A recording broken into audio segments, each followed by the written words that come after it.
Oh, yeah. Wow. Welcome to the show. Here we are again.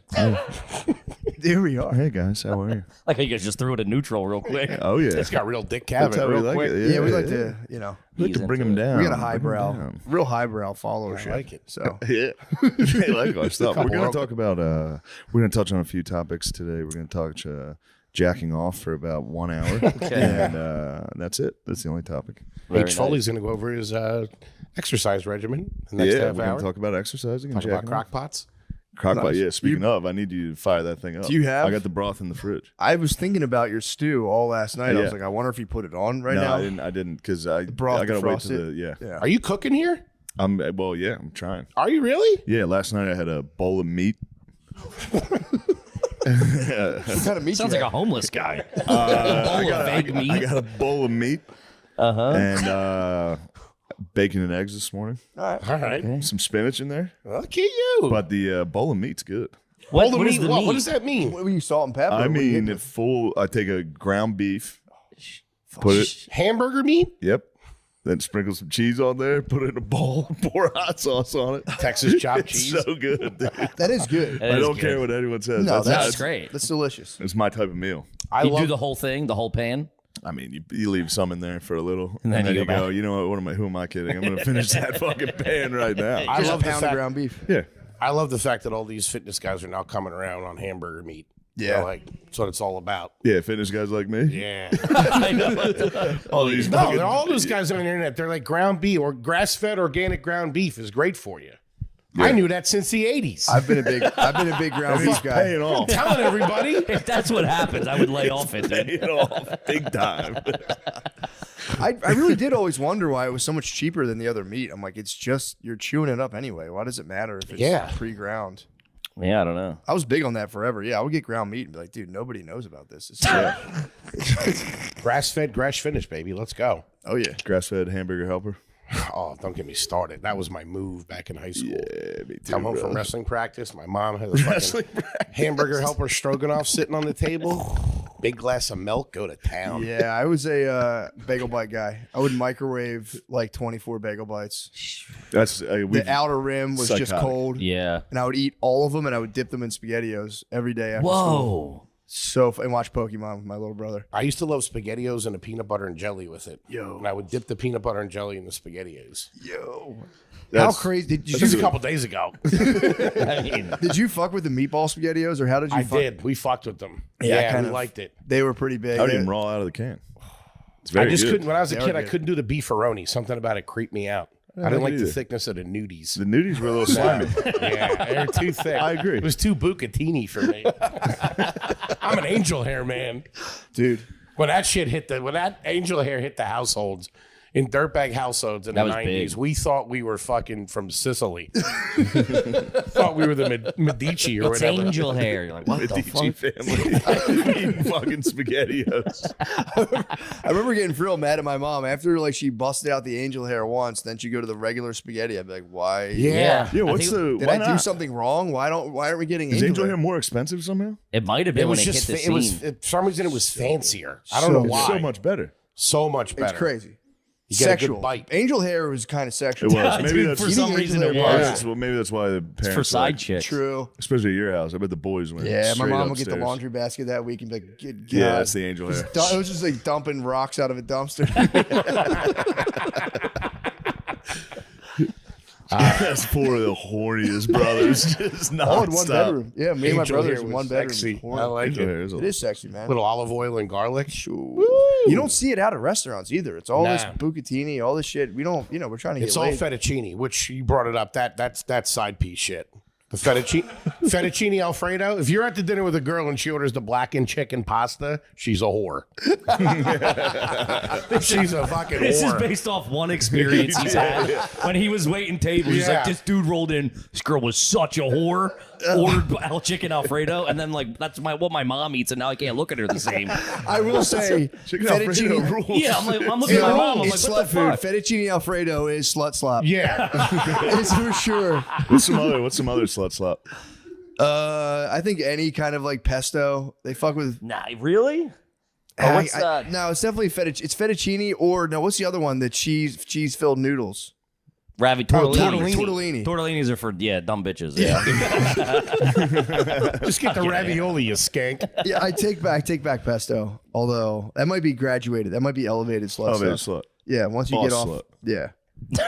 I think filet mignon's kind of got that rap too. With sluts? Some broad will think she knows what she's doing. She'll get Apparently a I'm a filet mignon slut. and get it like medium well. What'd you say? I guess I'm a slut. Oh, I'm always Chicken filet. Alfredo and filet mignon. I'm always filet. Guys can eat it. It's good for guys. You just got muscles and shit. Guys, it's cool. Okay. It's for hot dudes only. It's for hot dudes and giant sluts. They'd get that in like a cranberry juice. Be like, you fucking dirty bitch. Ew. Ew. You're on your period eating fettuccine Alfredo. Filet mignon and cranberry juice is kind of sick. That also sounds like you're on a date with a 16-year-old. Can we get a lid on this, please? She's Mac not and even at your cheese and a table. You're Shirley just like, you Temple. nasty little slut over there with your parents. Mac and cheese and a Shirley Temple. Now you're speaking my language. Yeah. Although this is how much of a dirtbag I am.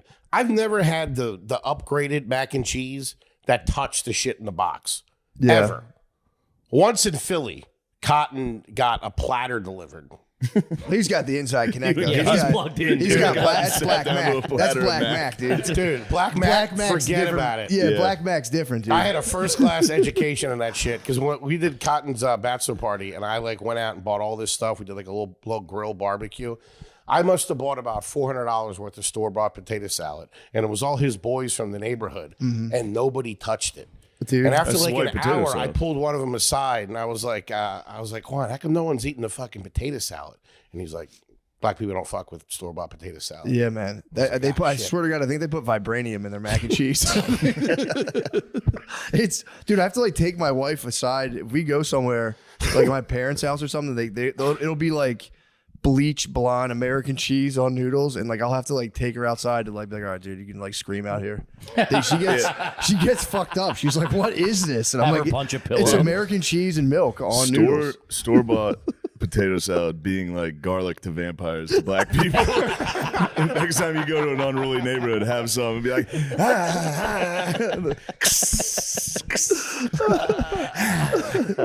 Were you Velveeta or Kraft growing up?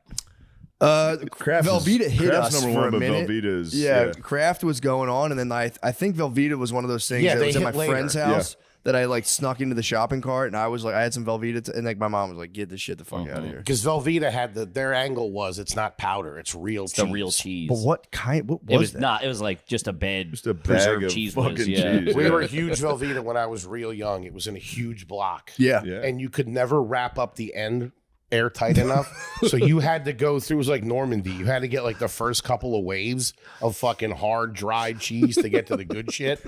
Ooh, and I remember my mom, when shit was tight, she'd be like, just eat it. And be like fucking eating fucking drywall. Suck. It was the first time you had Velveeta. It was is kind of decadent. like a revelation. You're Yeah. like, what the fuck? Nothing What is melts my like house that. doing? Nothing yeah, it's melts like crazy. that. My stepmom introduced me to it, and it was like, I looked at my mom. I'm like, you got to pick it the fuck up. You are. I'm about to move into dad's house for good. I will leave you too. Yeah, chips and cheese was like just melting American cheese on chips was big, and then my friend was like, Really? hit me with the Velveeta, and I was like, bro. Yeah. Although I feel like Velveeta was kind of indicative of like a problem. Like usually if there was a Velveeta house, there was like marital strife. Oh, yeah, there's a couple holes in the wall. Yeah. There was a couple holes in the wall. They were trying to buy back that kid's love. Yeah, for sure. It's a little Dunkaroo action. There was always that one kid that you were friends with that you knew there was trouble in the house, that when they would offer you to eat over, you'd be like, nah, I'm good. I'm going to go home. I will say the single mother household had snacks.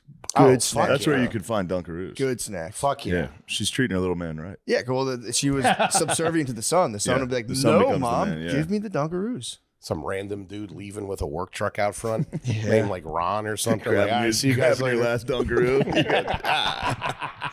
Fuck, that was the Tightening his funfetti belt. one. Yeah, my cousin snorted pixie sticks in a single mom basement. Like there was like we were at a friend's house, a single mom, and he just started just railing lines of pixie sticks. did this? My cousin. He developed a drug problem, I would have to assume. Dabbled. Bounced hard. He bounced hard. He dabbled. He was a Yeah. dabbling man. He's snorting pixie sticks. You know, he's Something in what the else, air. what Something in else the is air. out there? The single mother house. You go, I got to do something in this basement. No one can stop me here. There's only a woman. You know, there's no paw. There's no paw to rain down on you. Some house painter every couple of weekends showing up. He ain't gonna say shit. He's all about it. Dude, I've talked about this before, but I'll never forget it. When we were at our friend's house, it was just his mom, and he had these walkie-talkies. And I swear to God, this actually happened. We're like fucking around. He's like, if I go to a certain channel, it picks up my mom's phone conversation. What? And we picked up a phone conversation of his mom complaining that the guy wouldn't sleep with her. And we were all like, oh, just turn it off right away. Oh, shut it off. Dude, we were looking for porn at my buddy's house one time, or weed or something. We were looking for something that a 13-year-old's looking for. Yeah. And we were going through, and we looked on. My one buddy was looking under the bed, dude, and pulled out a shop, like one of those like plastic shopping bags, just full of dildos and like whips and chains. He's like, dude, what is this? And there was like 5 of us. We're like, ah! Dude, the kid's like, put that back.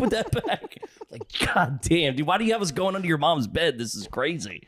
What did you expect us to find? I feel like you had to do that shit in the summer. Whatever house you were at and there was no one home, you tossed the place like you're like you're serving a warrant, dude. Look for everything. Yeah, like a no-knock. Cutting open pillows. Dude, Dumping out fucking coffee and shit. Fucking stethoscope on the wall going around. my brother claims, and I have reason to believe it's true, but he said his friend had like, you'd have like, you would like copy VHSs off of like TV or whatever. He had some sort of blank tape that they had like a movie on, and they went to like put it in to watch it, and his mom and her new boyfriend had recorded a sex tape and like recorded over what had been there. So they watched the first 10 minutes, then it was just his mom giving a blowjob. Went from 3 minutes of coach to fucking anal real quick. Oh, your mom giving head. Just head, bro, on like old VHS. That's dude. worse than I know. That's brutal. That's like the worst thing you can mom see. giving head. That's it. What would you prefer, to see your mom receiving doggy or giving head? I hate to say doggy. Yeah, doggy. because you can Giving head. They're Head still is- up a little for imagination. Obviously, is- it's POV. He's going dirty cameraman. Be like, yeah, that's a fucking nail. That's a in the mission, though. That's back in the day. That's a heavy ass fucking camera. That guy has some upper body strength. If he drops it, she's dead. Yeah, dude. That's like a news camera. Yeah. coffin. Like April O'Neil. Damn, yeah, I didn't even think about that. That is a big cam. Oh, the biggest. Yeah, if they were doing it back then, they were real freaks. Yeah. You had to set up a tripod and all that kind of stuff. Yeah, it was crazy. Being that freaky back then took a lot of gear. Yeah. Like you couldn't just like have a cell. Now you can just have like a cell phone. Sure. Maybe be live streaming out to people or whatever. But like, yeah, that sucks. Porn moms. That's going to be a hard wave of kids growing up with OnlyFans moms. A lot. I mean, yeah, a shit ton of them. Yeah, man. Because back in the, I used to work at I used to work in the photo department at a supermarket. Pretty cool guy. Oh, at that's the actually time. kinda You know what nice. I mean? And that was anytime you like a girl would drop off film, you were really hoping there was Yeah. naked pictures on there. Was there ever? Nope, not once. Freshman year, I worked at a West Coast Video. And if you're not familiar with West Coast Video, they had the room in the back. Yep. With the fucking beads. You paid a couple visits. Oh, what? Dude. You worked there. I used to look at the box and jerk off to the memory of the cover. I remember one was called Heinfeld. It was a Seinfeld spoof. That's nice. Hot. Yeah, Kramer had a hog on him.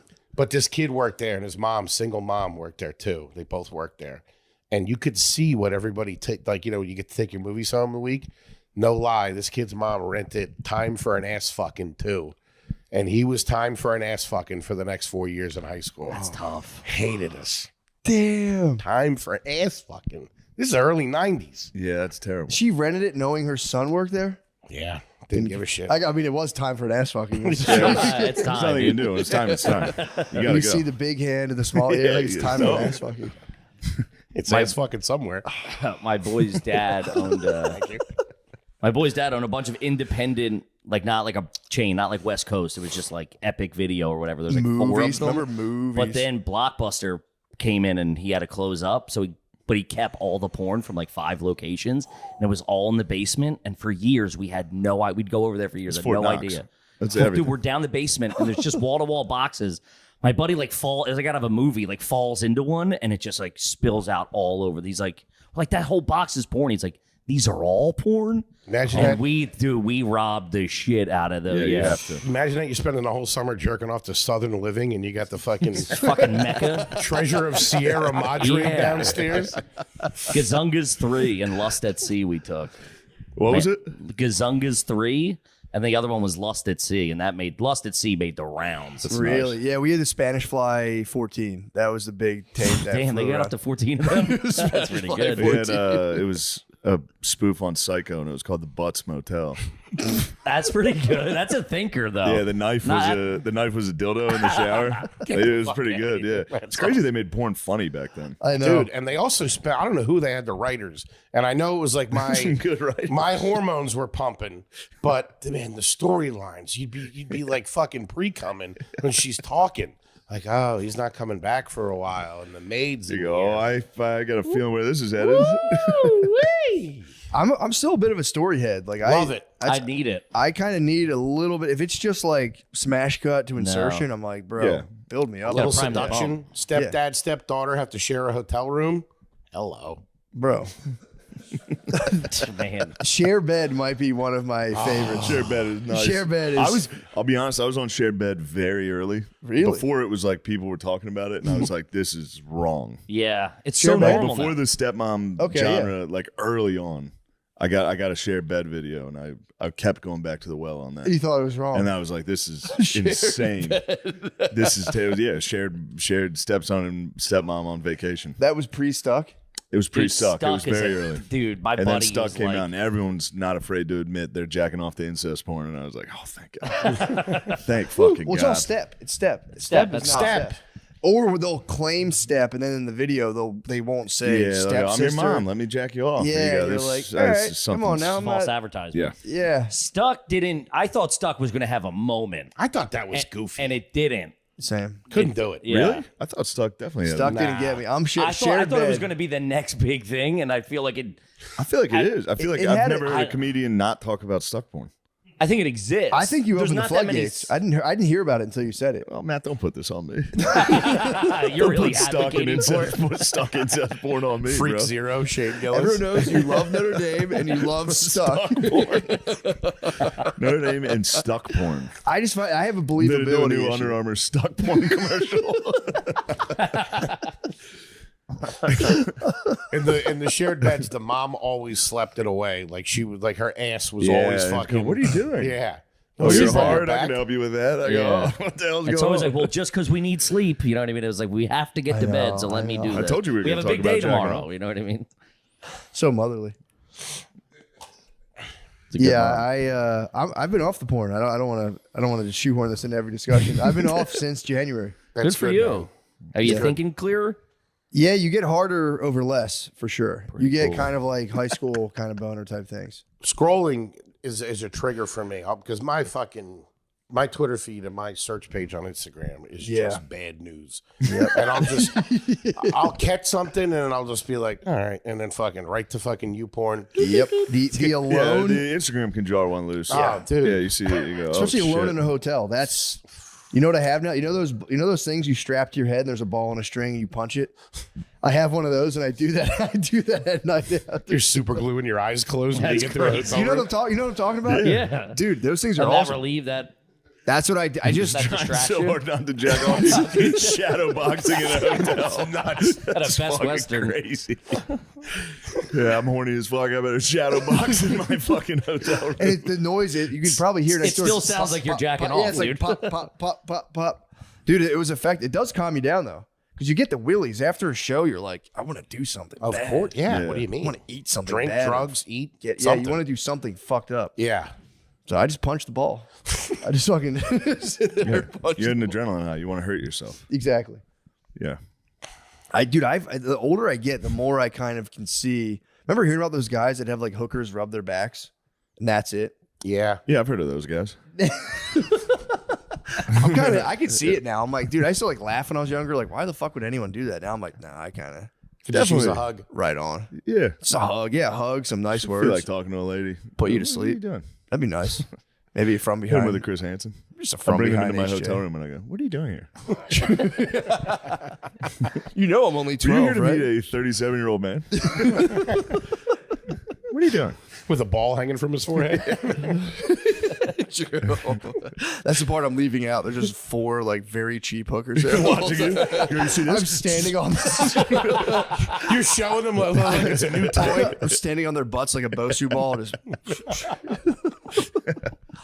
Yeah, I mean, dude, I wish women would be cooler about hookers, honestly. You know what I mean? Like, why are they so uptight about hookers? Yeah. Fucking lighten Wives and hookers could be a team. And instead, they have to be enemies. I don't know why. I agree. What's all the fighting about, huh? There's enough of me to go. What a catch you are, huh? There's plenty of bagel bites for everybody, girls. Knock this off. They could team up. I got a whole brick of Velveeta. It's like watching a nature documentary when you see one of the wildebeest go down. There's a million wildebeest. It's like, dude, you guys could help, but you're too dumb. To figure this out. Isn't it Hookers weird? and wives just got together. The wildebeest could link. That's what I'm saying. Isn't it weird? Nature documentaries, the way they present it, they can really twist your view of, like, say it's a baby wildebeest and it's a lion. You're like rooting for the wildebeest to get away. Yeah. But then other times you're rooting for the predator. Like they the way change they it. spin Yeah. it. They spin it like crazy. And then Yeah. they set up cameras and then they add noises and they give the animals like human-like traits. Or if they talk about, like, you know, like I just watched one on polar bears and it was like a mom and two baby polar bears. And they really Starts had me jacking off immediately. Incest polar bears. the one's a maid. Oh, dude, I forgot. We're staying at Airbnb. He walked down the other day out of his bedroom. He's like, I'm going upstairs for a little bit. Goes up, closes the door, comes down, and just immediately starts washing his hands. And I'm like, dude, you couldn't make that any more blatant what you just did up there in the 20. Dude, you couldn't hear him I was scrolling. working on the car. What are you talking about? He came right down. What's up? No shirt on. What's up, guy? Like, you just had sex. He's No, like, what's up? I was filling up the rental car with washer fluid. That is the worst. You're like, I think I'm going to take a nap. 10 minutes later, you come out, you go, I couldn't sleep.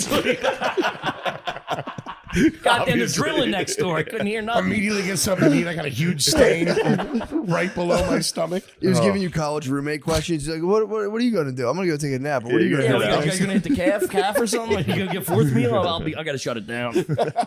It's 10:30. I'm just dying for a nap. I'm so tired. I don't like down here, too. They get in your business. You They can't want get on, how do you get on Pornhub down here? What are you guys doing? I get why you don't. get off it now. Yeah, you Yeah, gotta man. go You X just got to go on videos. the old school ones. What are you X- supposed to do? Put your email address in or something like that? Just don't do it. Just, It's like Are the you opposite. nuts? No, X-videos. it's don't go on the Never. government. It's It's like the opposite. devastating. When you're, it's like when you're like younger and you need to get an older person to buy you alcohol. You got to ask the kids. You're like, yo, what are you guys all jerking off? to? Yo, not weird. what's Get the over site? here. What's the site? hang out at liquor stores. Hey, Billy, what's your email address?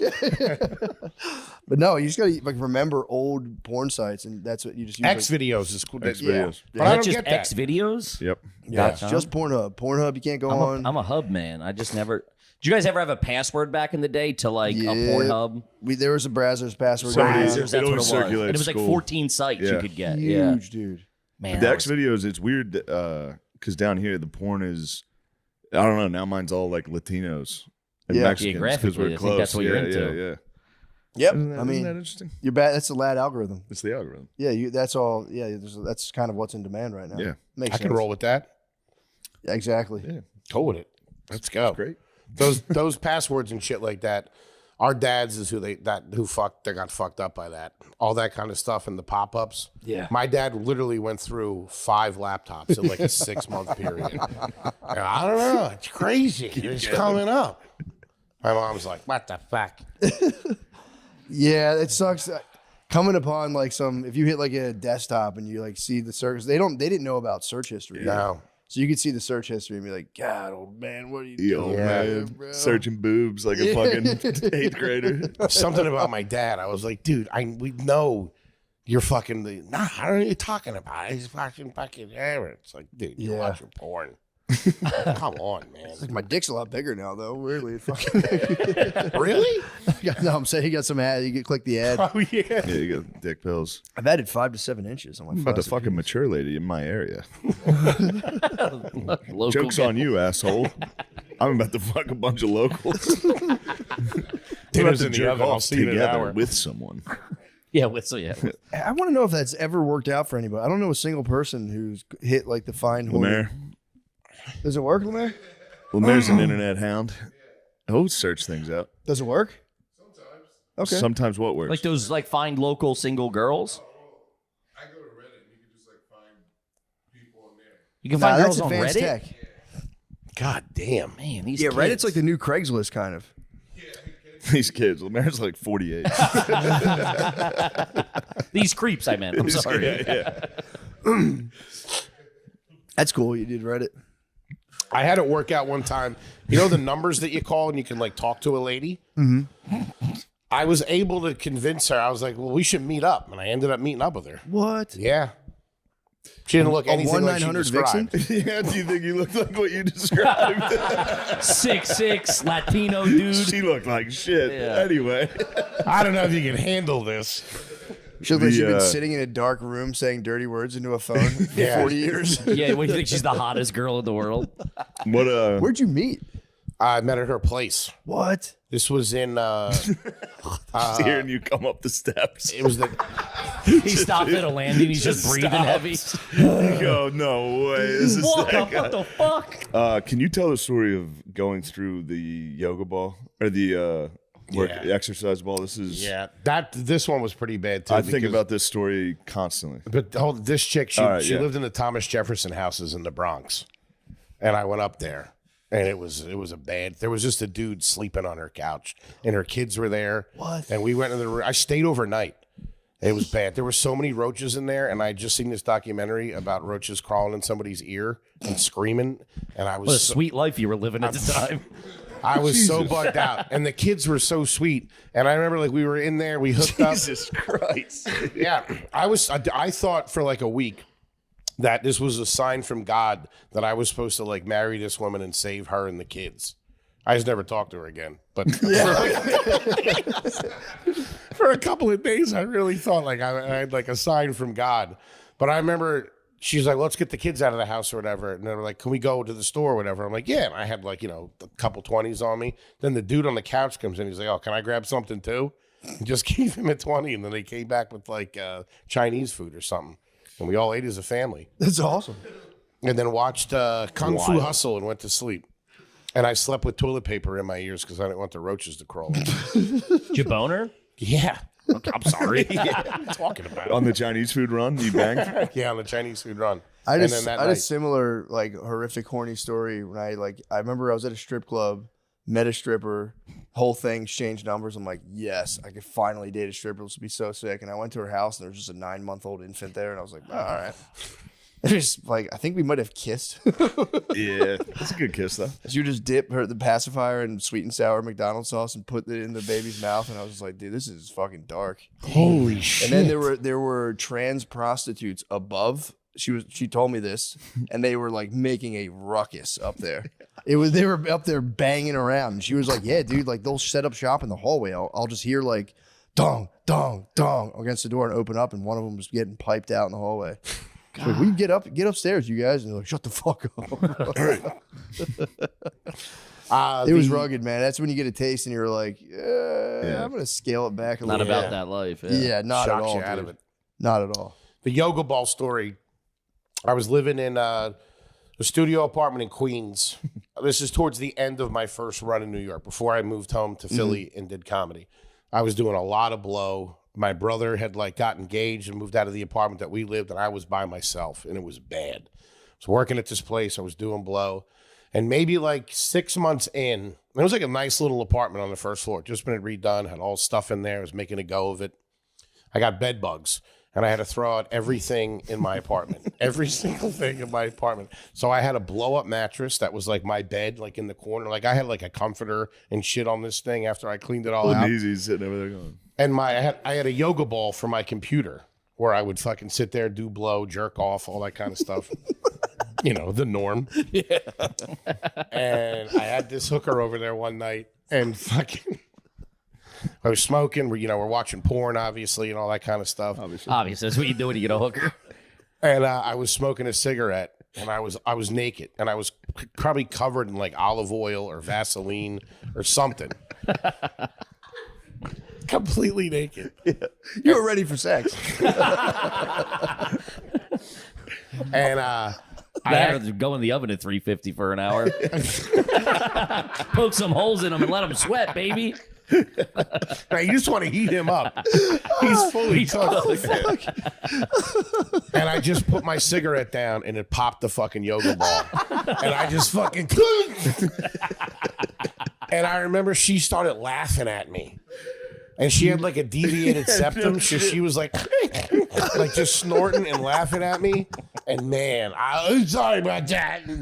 It's the funny. I mean, sitting there bouncing, smoking a cigarette, just oiled up, naked. You're at the top. You're as cool as you can be at that moment. You got a fucking hooker. You're having a blast, and then boom on the fucking Did the little ground. pin that holds the air in fly out, or did you blow it out? He claims it was the cigarette. Obviously it was not the cigarette. There's a weight issue. Yeah, I wasn't this big back dude, then. this is so recent. This size. Yeah, true, I wasn't. true. yeah, but how big were you? Like you were still. Maybe 250. Yeah, All right, that could pop a yoga ball. Dudes who are 250 ain't doing yoga. bounce up and down on a Goddamn fucking. Chinese made yoga balls.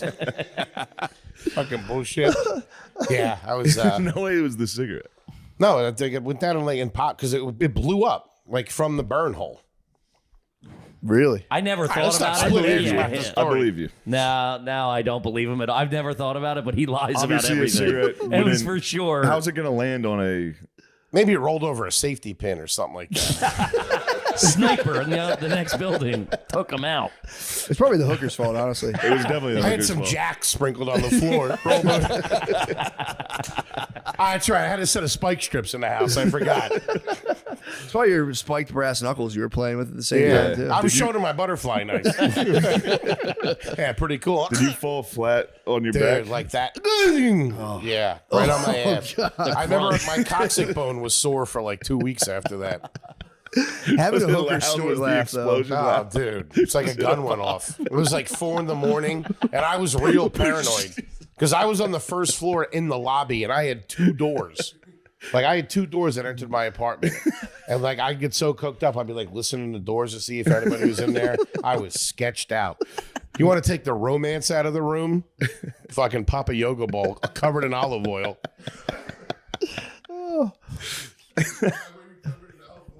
He's a lube freak, up. dude. He lubed up. He's He's obviously a got fucking freak. issues, man. He's a I freak. had real dry skin. I'm a freak, man. You're on Reddit. You should know. Yeah, what are you talking about? He's gonna dish out a Like, new. you've never been covered. You've gonna never been covered in steamroll Pam lady. spray before. Yeah. Yeah. Did you ever get a Nuru massage?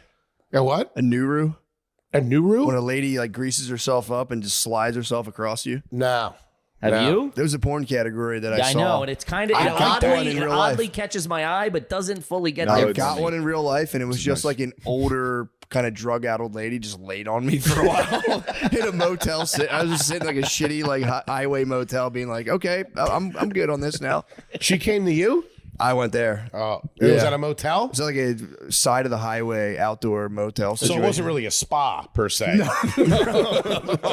They typically do it on like an air mattress for like the Yeah, this was oil. just the This was on bed. the So blankets, utilized. just ruining a blanket with fucking Just- old lady oil. Yeah, it just ruined the Hey, bed. you're not going to get your deposit back, lady. It was underwhelming. I thought they built it up so much on the video in the movies, and then I was like, "It's gonna be awesome." It's Hollywood for you. It was just like fuck. It was just like a very fucked Hollywood. up lady. I had to run her to Rite Aid afterwards. For what? She had to like go buy supplies. She had to buy like hooker supplies. She's like, "Can you give me a ride to Rite Aid?" And I was like, "Yeah, fine." Hop in. Dropped her off. Grab me some Cheez-Its when you're in there, will you? Grab me a Whitman sampler on the way out the door. The Rite Aid trip after? Yeah. Fuck. That's I an had a awful part. weird pride where I really prided myself back then on being able to like really chop it up with prostitutes. I'm like, no, we can like chill and talk. Yeah. And I Is that a said, big thing for you? Prostitutes? I took a yeah for that. I had a period, Gotcha. and I took it. This is like I felt really nice to like sit there and just like once all the business was handled, to just sit and fucking chat. Yeah. It's kind of business. Well, yeah, once we settled our Business is affairs. concluded. The contracts were signed. That's crazy. Like dude. Swiss businessman. Once you get done talking business, you can talk about That must socials. be just insane. Like, I'm sure the post nut clarity for most guys is like, holy fuck, what am I doing in this motel? Nah, but when you got a cool Matt, one, your post nut's like, you need a ride? when you got a cool one, you like they were cool. Like the cool ones were cool as shit. Yeah. Like they got it. They're like, yeah, you could hang out with them and shoot the shit. Some are chill, yeah. And you can just kind of, it's really tempting to be like, can I just be like a guy? Should I just like be a security guy for you or something? Because you do want to get into it. You're like, dude, I could just hang out in shitty motels. What are we going to freebase cocaine? I guess I've never done that before. I guess I could do that. Yeah. See where this goes. Get your supplies. Could be your guy, dude. Even Rite Aid with a fucking thing of tinfoil and baby oil. Big night, huh? I remember when the pharmacies they started getting the freak aisle. They didn't have still that have for a it, while. like, Now cock it's rings fucking and stuff. wild. Condoms, Yeah. family planning now. They call it condoms, Yeah, lube. wild. The condoms, the fucking heat up lube and all that kind of me stuff. and my wife had a meeting. I'm going to use Astroglide and fuck her in the butt. It's family planning. That's the family planning aisle.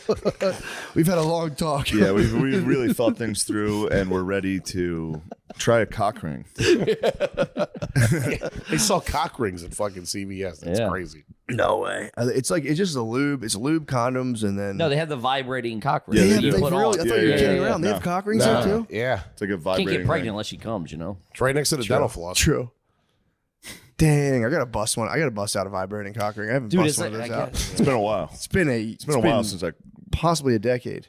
you've used one of those? Oh, for sure. Really? I thought we were joking. How'd it go? Pretty amazing, honestly. Probably made you Wait, it's down nut at the right away. it's down at the shaft, shaking. It just Yeah. goes down there and buzzes. I mean, It you can get, seems like it makes sense, right? dude. It's if you want to feel like an all-star, yeah. It's just Huh. your dick just becomes a fucking, dare I say, little vibrator. Yeah. So it's just on the That's the bottom, and goal. every time you get all the way in, rather than them being like, they're going, oh, what's that? Yeah. Instead of them going, that's it, huh? I don't know. I think my dick's too small for that. My balls would It keeps my falling balls off. would be going back and forth like one of those things on a desk. That wouldn't be a good look. Yeah, you do. There is like a if you lose, yeah, they're definitely not one size fits all. So like if you lose any hardness, if that thing starts wobbling around, you just gotta like pinch the fucking, you just gotta give it a little Yeah. twist and be like, yep, we're still good. Oh, it's Filling this thing the fuck cock out. ring's too big for you.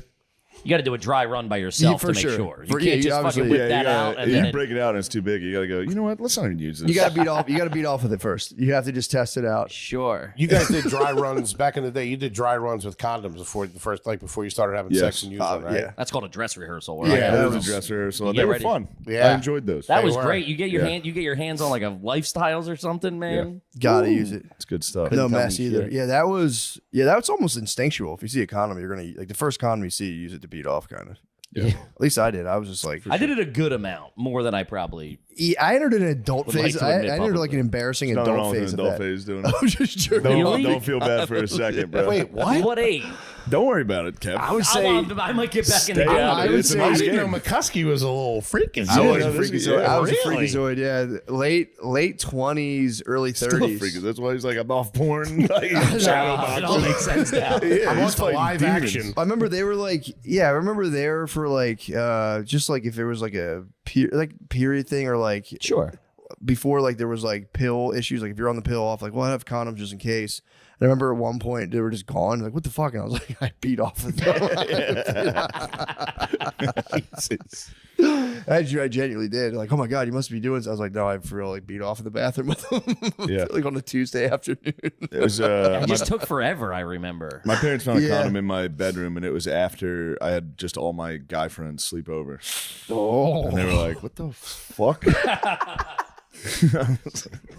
It's all these jock You straps. can't be like, dude. "Mom, I was jacking off." It's either that or I was butt fucking one of my We were friends. having sex. We were I was jacking having off. protected gay sex with one of my buddies. We were just mutually masturbating. Yeah, condom in the room is That's devastating. yeah. Although you know, if it's like young kids, it's like people Yeah, have I them on think I was like a senior in high school.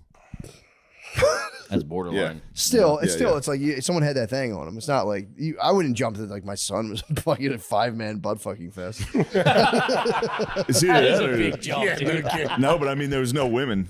Sure. True, but like Clearly. kids have them on them. Like we were in high school. I Yeah. remember you keep like a lifestyles in your wallet. Yeah, You're like, sure. Bro, it's gonna be sick. No, it was used. It was. Oh Wait, what? Yeah, yeah. It's not like they found the wrapper. It was Oh. a condom. It was- so you guys weren't having used- sex. It was a No, jizzed no. condom I threw on I did not know next to my that. bed and then lost No. it. Yeah. Wait, so whose was it? It was me. I was jacking off with Oh, it. all right.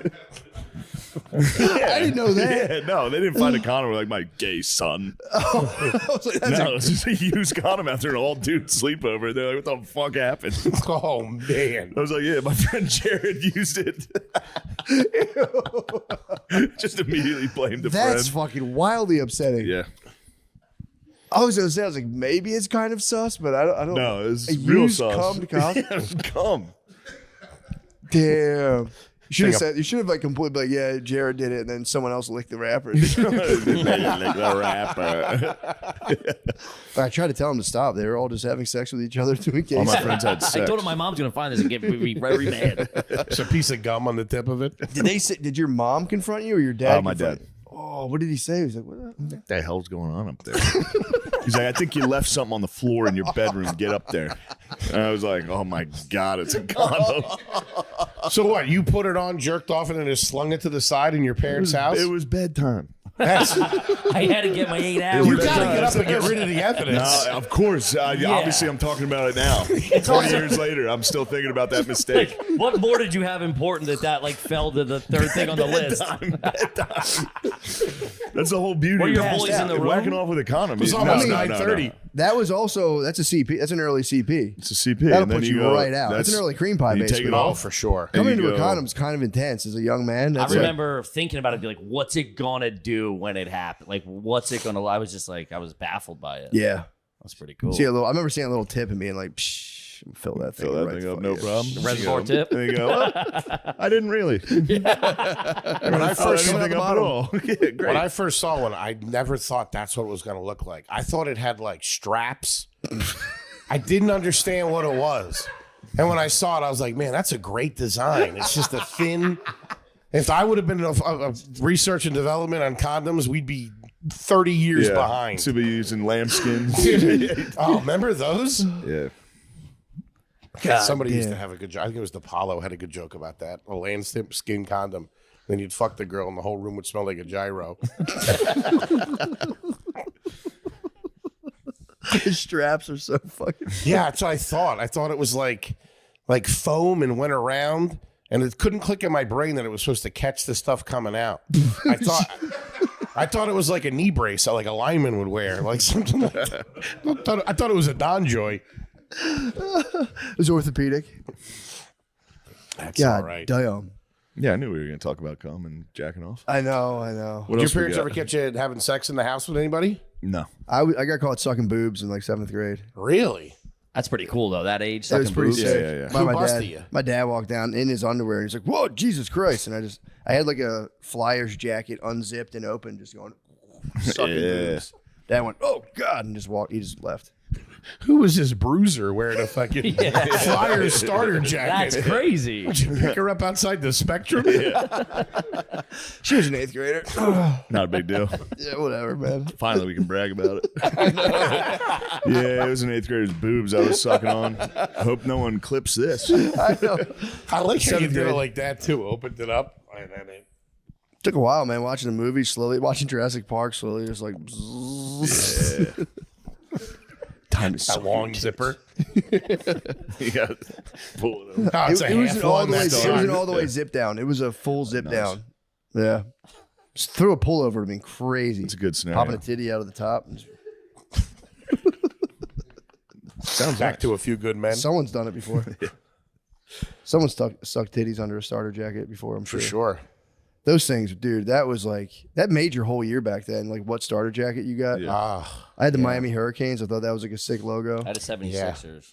Loved it. Yeah. the Orlando Magic for some reason. I had Orlando Magic. That and Charlotte. Shaq was big. Yeah. Yeah. The Charlotte, who if you saw a kid Charlotte in was Philly wearing nice. Charlotte, that kid was a dirtbag. That was Oh, a yeah. broken home for sure. It's funny He got 'cause that at Foreman Mills or something. Yeah. now you feel the obligation. You got to stick to your teams. But for a while, it was like very fashionable to have like you could have like an Atlanta Hawks hat or Yeah, fucking. we were basically black people at that point. yeah. Dude, I saw a dude wearing the NBA jeans the other day in my neighborhood. NBA With like all the jeans. patches on them. Yeah. I was like, dude, you Damn. remember them? They had Oh, all the yeah. patches. It was like Lloyd Banks used to For wear sure. them. Yeah, I was like, God damn, He dude. busted him back out. I don't know, maybe he's still wearing them. Just loves the league. True. He Yeah. just loves maybe No, yeah. no particular team. Just Crazy. supports the team. Yeah, I learned. I was on Kill Tony like a couple months ago, and I saw there was a black gentleman performing, and his jeans were like almost all torn, like all holes, and that was kind of like the latest iteration I'd seen. I was a big jersey and matching fitted kid. Bad. Very heavily influenced by G Unit. G Unit got me too. That was How could you not? That was like he came in like a fucking tornado. I know. I always wanted. I never got one of his like G Unit wife beaters. Those things are wild. Fuck, those things are so. I sick. couldn't wear a basketball jersey. No matter, even as in shape as I ever was, I could not wear a fucking. I just looked bad in them. I looked like I worked for the Joker. Like it was just like I like proper henchmen. It was just not a good look. Yeah. And I used to dudes that could pull those off. It was great. You gotta wear them at the beach. That's when it's nice. That's a pro fat guy move. Yeah. You're like, I'm not, I don't have a shirt on. I just really like the team. I made a promise to myself a long time ago. As fat as I was a kid, I'm not going to be the kid wearing the t-shirt or whatever in the pool. Yeah. So I would take the shit off before we got to the pool and be like, this is it. This is me. Let's roll. Suck some titties in a now starter it's like jacket? everyone wears shirts now. Everyone wears the SPF shirts. It's crazy. Yeah, it's pretty nuts. Yeah. Those are nice. They are kind of fucking I enjoy nice, wearing dude. those. Yeah, I had one in the pool. A con man was hitting me with those. He was wearing them first when we were at the beach, and I was like, "You look like a dumbass." And he bought me one. And I was like, "These are fucking sick." You don't have to put sunscreen on at all. Yeah. All you got to do is just hit your nose. Yeah, all the kids have them. I just went. I tried my shirt once in a pool, and then you don't think you get out. It's a I'm regular like, oh, the t-shirt. sun. You lie. You're like the sun. It was navy blue too. So it's not even like dark. Yeah. He's in a bad there. look. He's in there in a button down. And I got out, and then it's like then your shirt's wet. I didn't have an extra You're shirt, ruined. so I'm Yeah. just like, then you have to either take it off Or just out have- of the pool, which is worse than in the pool, or just Way hang worse. out in a Won't wet come t-shirt. off. You're just like Brutal. Yeah, the shirt in the pool is crazy, man. Especially just being wet, like you were saying. After you're done, you're Just soaked. so uncomfortable. And it's uncomfortable to swim in. That's what I'm saying. You might like spread out a little while you're swimming. Look like an octopus. Just ink. That's asking to get dunked. The fat kid wearing the shirt. That's easy pickings. You're going under. Such a brutal look. I had the thought process too of like, no one will know. Yeah. No one's gonna believe that it's fat. It is because I burn easily. Even the adults are like, "Look at that fat kid." I know. Somebody dunk him. My dad. I was a real fat kid growing up. My dad was a fat kid too. Yeah. And so he just like looked at me and he's like, knock it off. Like he was like so devastated that I was also a fat kid. Yeah. I learned it from you. Yeah. Getting called out by your parents for fucking late night snacking. Yeah. My mom still does that. She'll be in bed at like 8:30, and if we stay at the house, I'm down there fucking rummaging through. Like, what are you doing down there? You're rummaging. He's like a grizzly bear My flipping mom- trash cans. My Gotta mom put the would food in a bear bag. Hanging outside from a tree. He's out there. Yeah, my mom would just tell me, she's like, you got fat. Like, she'll just like look at me and be like, you put on a lot of weight. You look kind of fat. They're Like, she vicious with that shit. just doesn't mince words. She'll be like, yeah, you're getting a little hefty there. I get you look good. And I'm like, I'm about to die. Like, I'll come off the road for like 2 weeks. My head's like this big. She's like, you look good. Meanwhile, like, I had to go to the hospital recently because my insides hurt. It was all clear, came back clear. He said it was probably a muscle. I rolled with it. For sure thought I was dying. Happens. Trying to turn it all around, though. This 2025 is the my year year, everyone turns We're it all around. going to turn it around. You got to. Possibly 2026. I bet. But definitely, Maybe 28. 28 is Push going to it. be a golden 28 I year. know is going to be good. Well, we're going to slide into probably a golden age, like as a country in 2028, probably. Nah, fuck that. I'm going the other way. You think it's going to be doom? Yeah. Really? I'm riding it out. He was worried about the asteroid this morning. I'm praying He's for like, is this thing going to fucking hit us or not? I'm like, dude, what are you doing in your room, man? This is brutal conversation at fucking 9 I'm praying a.m. for it. That sucks. We got to wait till 2032 till this thing to hit us. Yeah. It's 2032. That's what they said, yeah. Are we going to use all of our missiles to blow it up? Can't deflect it. Huh? It's past the point of deflection, they said. So I don't know what they're going to do. I think they're just going to ride it out wherever it hits, deal with it. Wait, why can't they blow it up into a bunch of pieces? Armageddon this thing. That's what I'm saying. Get Buscemi on the horn. I read something that it's too far past where we'd be able to hit it or something like that. I also have no idea. I'm getting this from Instagram. I don't know what the fuck I'm talking about. Mid-beat, he's Yeah. reading that. What the fuck? Yeah, I feel like I mean, if it's still in outer space, can't we just send nukes into outer space? I don't think that shit. I think that don't work. That thing's cooking. That's like 28,000 miles a second. We'll Yeah. bounce right off of it. Especially if it's like iron or something like that. Oh yeah, fuck. Just heats it up and it hits us harder. Yeah. Makes it angry. Just pisses it off. Now you're all in big trouble. Gets bigger. I wonder who it's going to hit, because it's going to all depend on the way the Earth's turning. Yeah. How big is it? How big? If it even hits us. Yeah, That ain't gonna hit us. they're just doing the asteroid fear cycle, Yeah.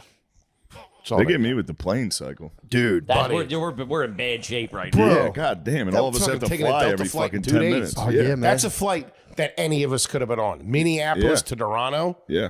Dude, That's what rough the routing, fuck? though. I know. Everybody lived though, so I don't know if the pilot's a hero or a fucking dumbass. Everybody walked away. He flipped out. It was like the Miracle on the Hudson on ground. He just flipped it over. Yeah. It reminds me of Kings of Tupelo when he's like, they call me a retard and a dumbass. yeah. How the Said, fuck did it flip? He was just going a little too fast. You are into a the turn. retard Hey, look, and I don't a know if- dumbass. I don't know if Sorry. they hit if he overshot the runway, but it looks he like he bounced hits the right engine, immediately catches on fire. So he like bounced and then it just flipped over. But as it flipped over, those wings came right off. Yeah.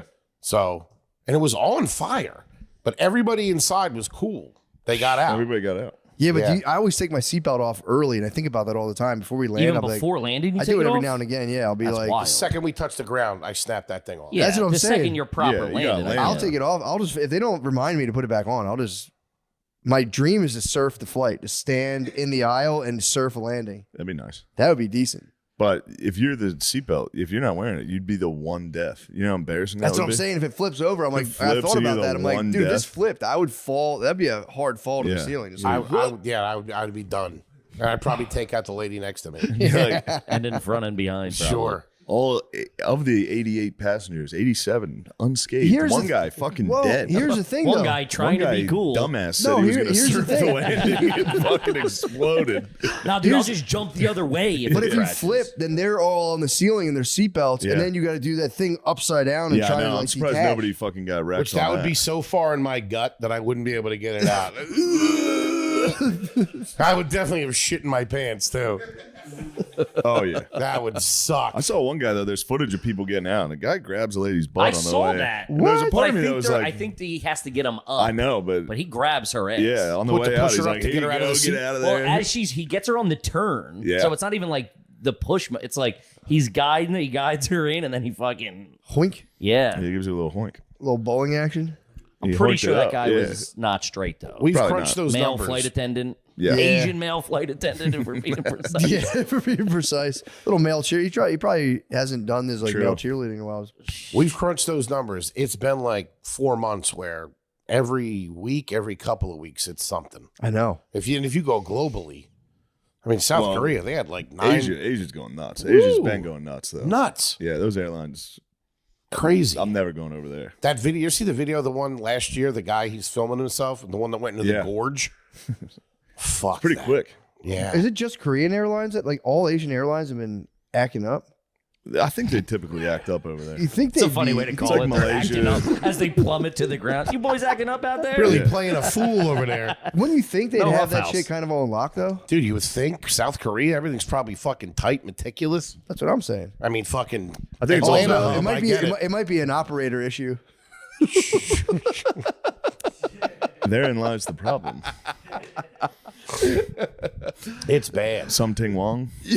Oh man, we were just We talking too about low. that. It's the funniest thing to ever happen in the world. So fucked up, but man. Wong. Something. We What was the too third low. one? Something Wong, we too low. And Yeah. that was like Bing Bao Ow. Or like it was like something about the crash. Like the noise or something. I wonder who did that. We were talking this morning. It was probably like an intern or something like that snuck that in there. That's so fucking. I mean, that funny. guy should have got a writing job somewhere. Yeah. Didn't the one just straight up disappear one time too? That's Malaysian crazy. Airlines, Malaysian. Malaysian. Yeah, Yeah, Malaysia just it straight up was- disappeared. We too low, holy fuck, bang ding ow. Bang ding ow. That's so fucked Something up. Wong, we too low. Has anyone holy ever- fuck, bing ding With the ow. Malaysian airline, everyone thinks they went in the ocean. What if they went into outer space? Whoa, that fucking. That's crazy. Matt, We never even. you're onto considered- something. Have never them even- stop the asteroid. Why exactly? Yeah, true. Maybe that's what they're doing. Maybe we're gonna find out in 2032. Malaysian Airlines. How pissed would you be? You're on a vacation. That's where they pull you. You're like, fuck.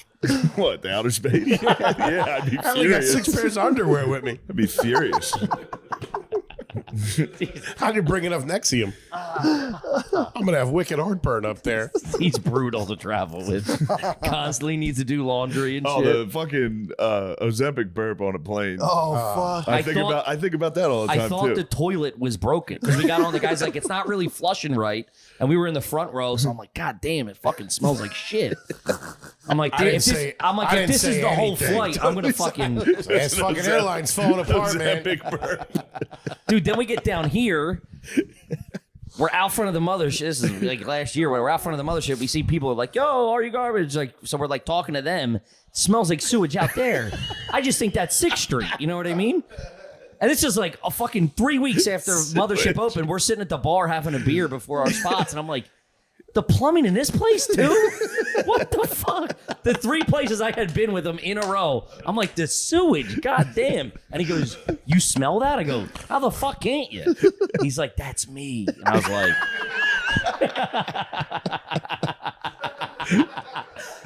and then he's like, do you think the fans smelled that? I was like, for sure. But I had a septic tank put in me. the only good thing is no one would ever think that's human. So like, no one's ever gonna go, that's Foley. They're like, there's a sewer main It smelled broken. like shit when we were talking to those guys. Damn. Yeah, that's it. Yeah. That's external influence. That's Ozempic environmental. burp. That's a real thing. Then Ozempic burps. Yeah, I had it so bad. What? Yeah, because some people they don't get the side effects that bad. We're talking to Mike Eaton, hosted the other night, and he was saying that Was that the kid getting him? He was dude, He's got a guy. the kid we had host the show at the pop-up show at the Creek was doing street fucking Ozempic. He gets it from like a guy. Oh, But he shit. said he doesn't have problems with it. And I know people that didn't have problems with it. I had it so bad where like shit would just stops your stomach. Yeah. So my shit would just sit in there and fester. Like the Sarlacc pit, just fucking bubbling up. It was brutal. And dude, the burps were so fucking bad. Me and Burps my- were worse than the farts, which is crazy. Whoa. I had it real bad. Me and my wife flew to Greece and we came back and I got jammed up at customs and it was like an hour and a half line and it was like every 30 seconds I was like, Try to do the fat girl blow out the side. and I started to hear the people behind me go, what the fuck?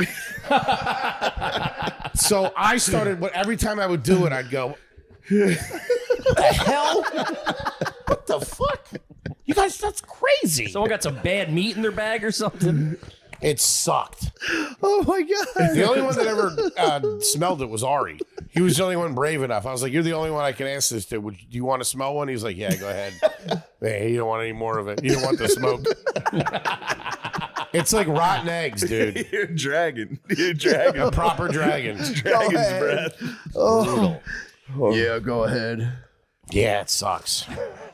And you were in line for what was that? Doing customs. Oh it was my like god, an hour. I would have fucking killed myself if somebody was burping shit. And we were- in a customs line is maybe my So least favorite long. place. When you So land long. at JFK, Oh, just fucking Afghanistan Airlines just got Brutal. off next to you.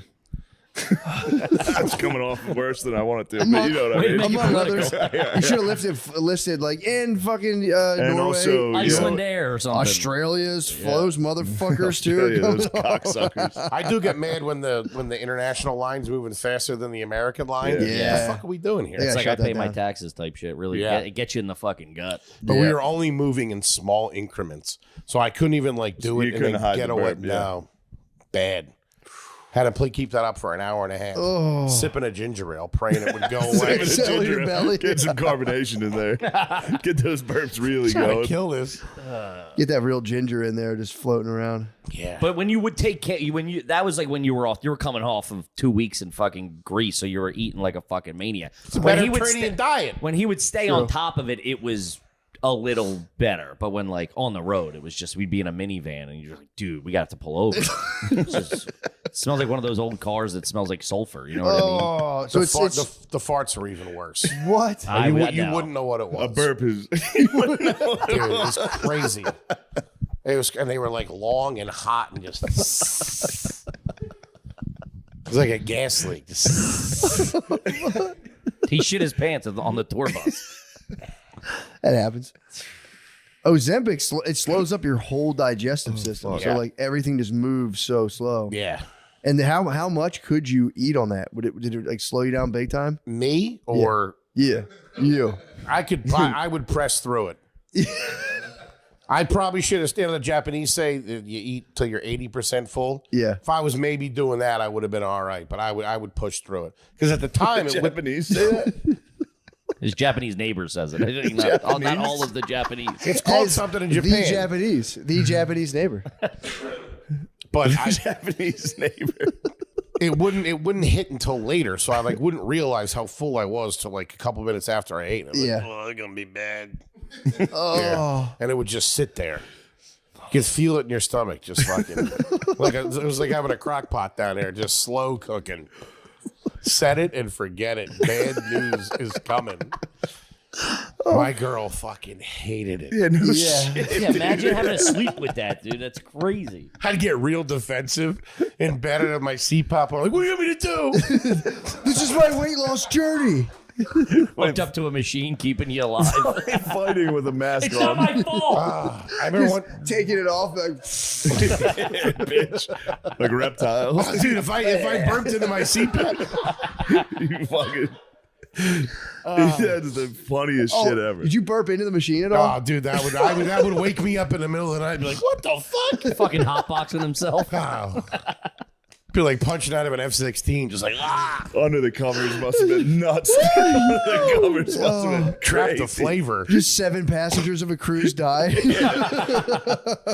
I remember one night she got up in the middle of the night and was like, I woke up and she was standing at the end of the bed like, what are you doing? I'm getting healthy. I'm doing this for you. Oh, Poor man. lady. I really wish I could have been a part of one of these burps. I know I don't, but I It just smelled like it's Rotten like eggs. I think about Sewage. the Ozempic burps and going through a medicine ball all the time. I think about this every day, dude.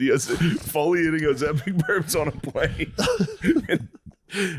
I'd be so mad if I was on the plane. Because sometimes when the noise of the plane and the air moving around, you can get away with murder up there. You really can. You really can.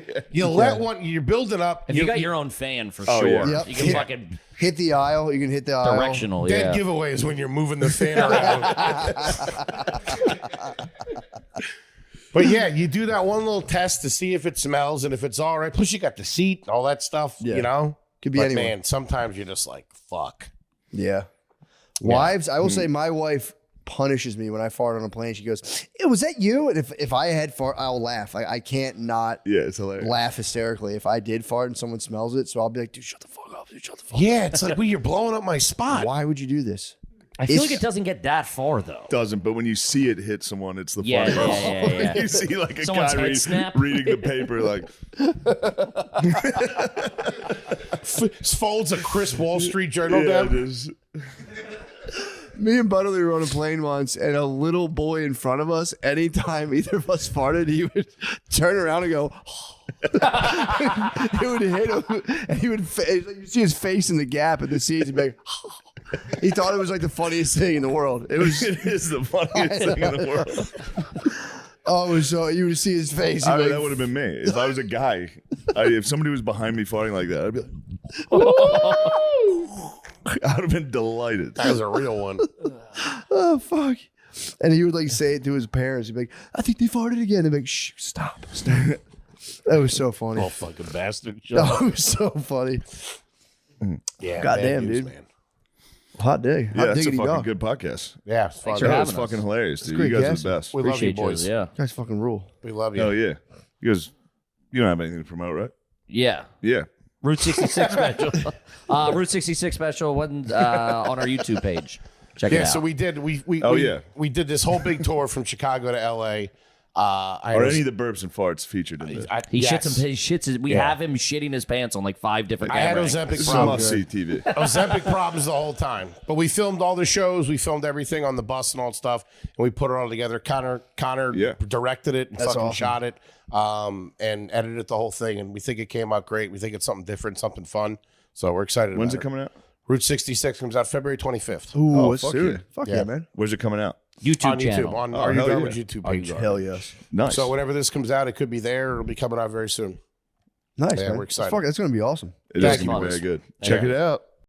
James Fox, welcome. Thank you so much for coming on, man. Thanks for having me on. You have your new documentary, The Program, I believe. Yes, it drops. It dropped today. Dude, that's dropping crazy. right now. How about the timing, dude? You couldn't have planned that better with the goddamn fucking... I literally Drones had an flying. Air Force colonel text me and he goes, "So, what's up with the promotion? You managed to get a full-on alien invasion on the release of your film. How did you coordinate that?" Hey, man, there's just larger forces at play, so that's all that is. Yeah, no, Thank God.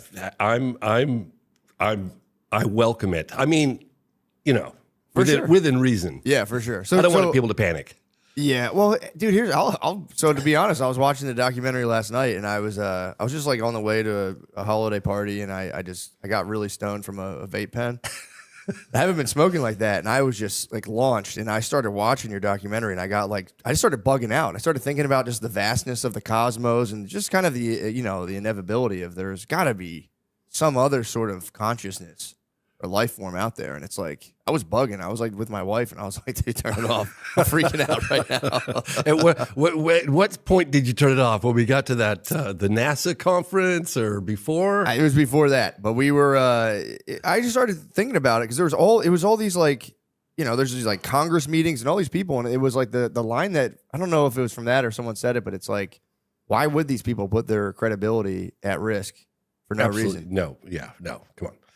There's a there. Yeah, so it's like, and so just tell us a little bit about the documentary. How did you get into all that, and like what kind of like launched you into identifying the UAPs now, not UFOs? Yeah, well, yeah. So, UFOs, unidentified flying objects, and it went to UAP, unidentified aerial phenomenon, and then it because they're coming in and out of the oceans as well, they changed it to unidentified anomalous That's the phenomenon. one, That's yeah. where we're at right So now. to me, it's like they're just making it harder and harder to say to obscure the truth. That's what I'm coming. It's like you unidentified alarm. I can't even say it. So Yeah, I'm like, now I'm out of the race. And UFOs had a bit of baggage. There was always sort of that knee-jerk reaction when you mentioned UFO. So I think they wanted to kind of, Stoner steer away stuff, from yeah. that. Yeah, it was stoner But, stuff. Yeah, get into the UAP stuff. And it was really funny. I think it was today or it was last night. Senate Majority Leader Schumer is being like hammered in the press. I don't know if you've seen it yet or not. And the guy's like, "You don't know what it is. Therefore, it's a UAP. You wrote the legislation. Don't you remember?" Like he's like, "Well, we don't know what they are. Therefore, it's a UAP." He was but they probably wanted so, to say he was the probably word. so blazed when he wrote the They legislation. want to say drones because UAP has people freaking out. Like, Charged, yeah. and it's so funny too because they're going, "Well, we have absolutely no idea what it is, but everyone's fine. Everything's safe. There's Yeah. nothing to worry about here." Sure. So there are just like tons of drones popping up, and everyone's freaking out because nobody knows whose they are. I initially, on first look, I was like, "Oh, it sounds, conventional," because UAP demonstrated technology that's sort of light years advanced from anything we have. But then I started doing a little deeper dive, and I'm hearing reports that they're evading the military radar, FLIR. They go dark. They really? have a loiter time of hours and hours and hours. Then the Coast Guard reported being followed over the ocean. I mean, it just something weird is going on. I don't know exactly what it is or who's behind it, but people are scratching their heads. That would be crazy if it truly was like an alien consciousness, but this was their like mall kiosk of them like flying around holiday toys and being like, check this out. And everyone's freaking out. Watch us freak out the humans. Look at them run. So just take us through. You don't have to obviously Yeah. give the whole documentary away, but it's like, how did you get into that? And like, to what depth does this whole phenomenon go? Because like you were saying, when I grew up, it was just like aliens, and you'd get a poster with black lights of an alien being like, peace, man. Right. But yeah, the more you hear about it, like they just came out of nowhere. Like the government, I feel like a couple years ago was like, oh, by the way, aliens are probably real. And everyone was just like, what the fuck? What are you guys doing right now? Yeah, well, I mean, so how that came about, I'll back up a little bit and tell you how I got into it. And I had a father who was a journalist. He was a quadriplegic with MS. And so at a very early age, I was traveling around the world with him because I was his legs, I was his chauffeur, I was his his nurse, his secretary. You know, we just traveled together. He was a mainstream journalist. We interviewed people like Stephen Hawking and race car legend Dan Gurney, and just did a lot of cool stuff together. And so I had a sneak preview into journalism pretty early on in my life through my dad. And then I had a high school buddy of mine that when we graduated, we were 18 and we flew to Europe and we bought a used car, Renee Harris, and we bought a used car, drove from London down to Portugal. We were really close, man. We were like brothers.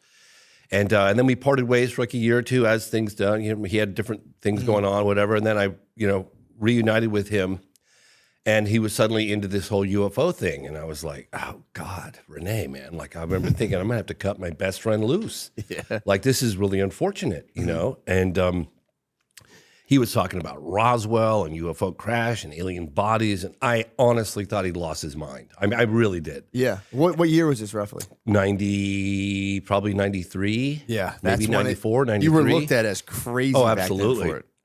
And so anyway, I was apprenticing at a video production company, and I went into work, and I was telling my buddy Richard Van Sickle about it, and I had really looked up to. He was 10 years my senior and really professional, great guy.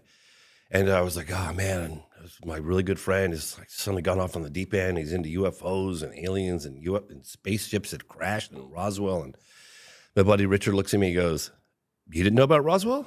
I was like, how would I know about Roswell? No, I don't know about Roswell. How would I know about Roswell? He goes, well, the government actually admitted that they did recover a fly. Really?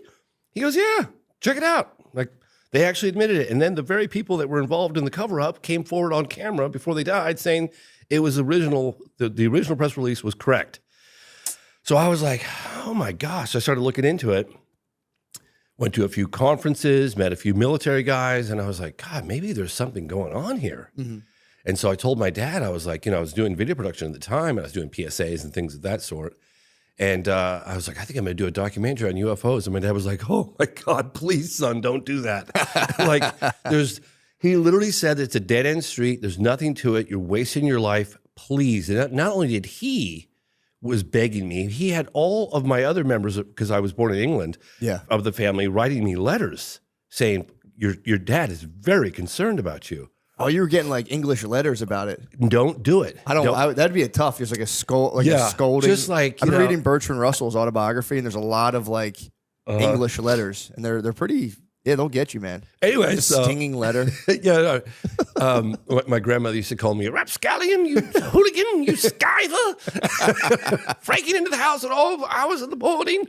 Yeah, she was. So your whole family's so like, my family's dude, like, don't do it. Please reconsider. Your dad's very concerned, and I just was like, well, I'm of course being a Taurus, I'm a bit stubborn. And I just went all in, and I think it took me about 4 years. And I was at the end of it. I was like, I'm never doing another UFO doc ever again. But I sold it to Discovery Channel. It aired on Learning Channel, and I kind of got the last laugh. And then I got invited to Russia, and because I got invited to Russia, which I ended up going in the late '90s and meeting with generals and cosmonaut Pavel Popovich. And then I got an invitation to meet with Mercury astronaut Gordon Cooper, because I've been trying to get interviews with him on my first doc. And then all of a sudden I was like, well, I guess I'm doing another doc, because I got all these amazing interviews and I went to Russia and stuff. And so I did another one, and that one was called Out of the Blue. And that took me 5 years. Okay. And I finished that and I said, never again. I remember my partner who was in a fetal position crying, and his wife's like, you're killing my husband. Like, stop. What was wrong with him? We were pushing each other so hard, so hard to do a good doc, right? Mm-hmm. It's like you just get to the end and I'd been there myself. You're broken. Yeah. And so I was like, well, I guess the documentary's done, because I didn't really feel like it was where it needed to be. But we were all out of steam. We were out of money. I pushed my partner to the brink of death.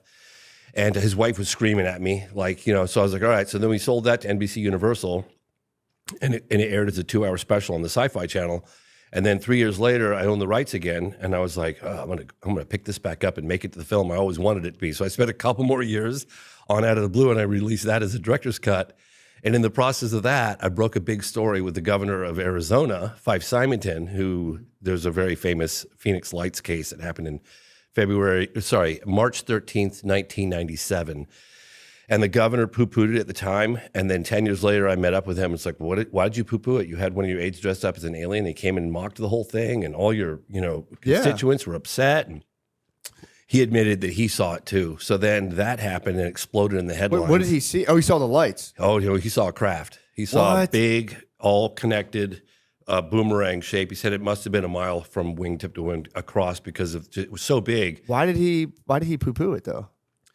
He said that there was overwhelming fear, like people were just freaking out. He contacted the local Air Force Base, Luke Air Force Base. He contacted the Pentagon, and they all shrugged their shoulders, according to him, and said, "We don't know what the hell that thing was." What? So anyway, I broke that story, and then I got. I hope you don't mind. I'm giving you a longer version of this. No, I like it, dude. Yeah. So I broke that story. And it catapulted me into the limelight. I mean, we were on all the talk shows, Larry King Live, with the governor, and I thought, gosh, this would be a really good time to capitalize on this attention because media coverage is very fleeting, and it only happens. You're lucky if it happens once in a lifetime. So I was like, hey, let me capitalize on this, and let me do an event at the National Press Club. And so I did with my friend Leslie Kane, and it was 2007, and we flew in 14 military and government officials from 7 countries and held an event at the National Press Club, and I shot the whole thing on HD, and then I ended up making a movie about that, which I sold to A&E called I Know What I Saw, and it was a 2-hour History Channel special. So then I was just like, I'm done with UFOs. Like I'm done. Yeah. And one of the things I've learned is never say never because I've said that so many times in the past. But then I stepped away from it for a little while. Excuse me. I did a film on the BP oil spill in 2010. And then has that ever gotten cleaned up? Are the waters good now from that? I don't know what if they're gonna realize the long-term environmental impacts because they were pumping Corexit 5,000 feet down into the oil, trying to keep it like from surfacing because they get fined for all the surface oil. Oh, really? So if they hide it with the Corexit, which they'd never done subsea injection before, so they did that. And they just blanket it down on the bottom. Basically. They dumped more Corexit into the Gulf ever before, more than they'd ever done anywhere. It was a huge lab test in the Gulf. Yeah. Oh yeah. I've been personally boycotting BP forever since that. So I won't get the gas. So I there's only 2 times where I've almost been killed. I've been threatened to be killed in all my filmmaking years. One of them was when I did the BP oil spill film. There was a fisherman. He was head of fisheries for a number of different states. And he met with me secretly, and he was giving me photographs of the fish impact that it was having on these species from the Corexit and the oil. And they had like cysts and boils and just disgusting. Fuck. He gave me these photographs, and he goes, "You reveal my identity, boy, I'm going to hunt you down and slit your throat. Do we have an understanding?" I said, "Yes, sir, we do." And he wasn't kidding. He was like, he goes, "Because I run the fisheries, I'm shooting myself in the foot along with a lot of other people, but I can't in good conscience let the people eat this stuff not knowing what's going on, like turn a big lab experiment." The other time I almost got shot in the face is when I was making Moment of Contact. I don't know if you ever saw that film. Mm-hmm. It's about a UFO crash in Brazil. I was there with my buddy Marco Leal for like 12 years on and off, and I made a film called Moment of Contact. It was released in 2022. Yeah, late 2022.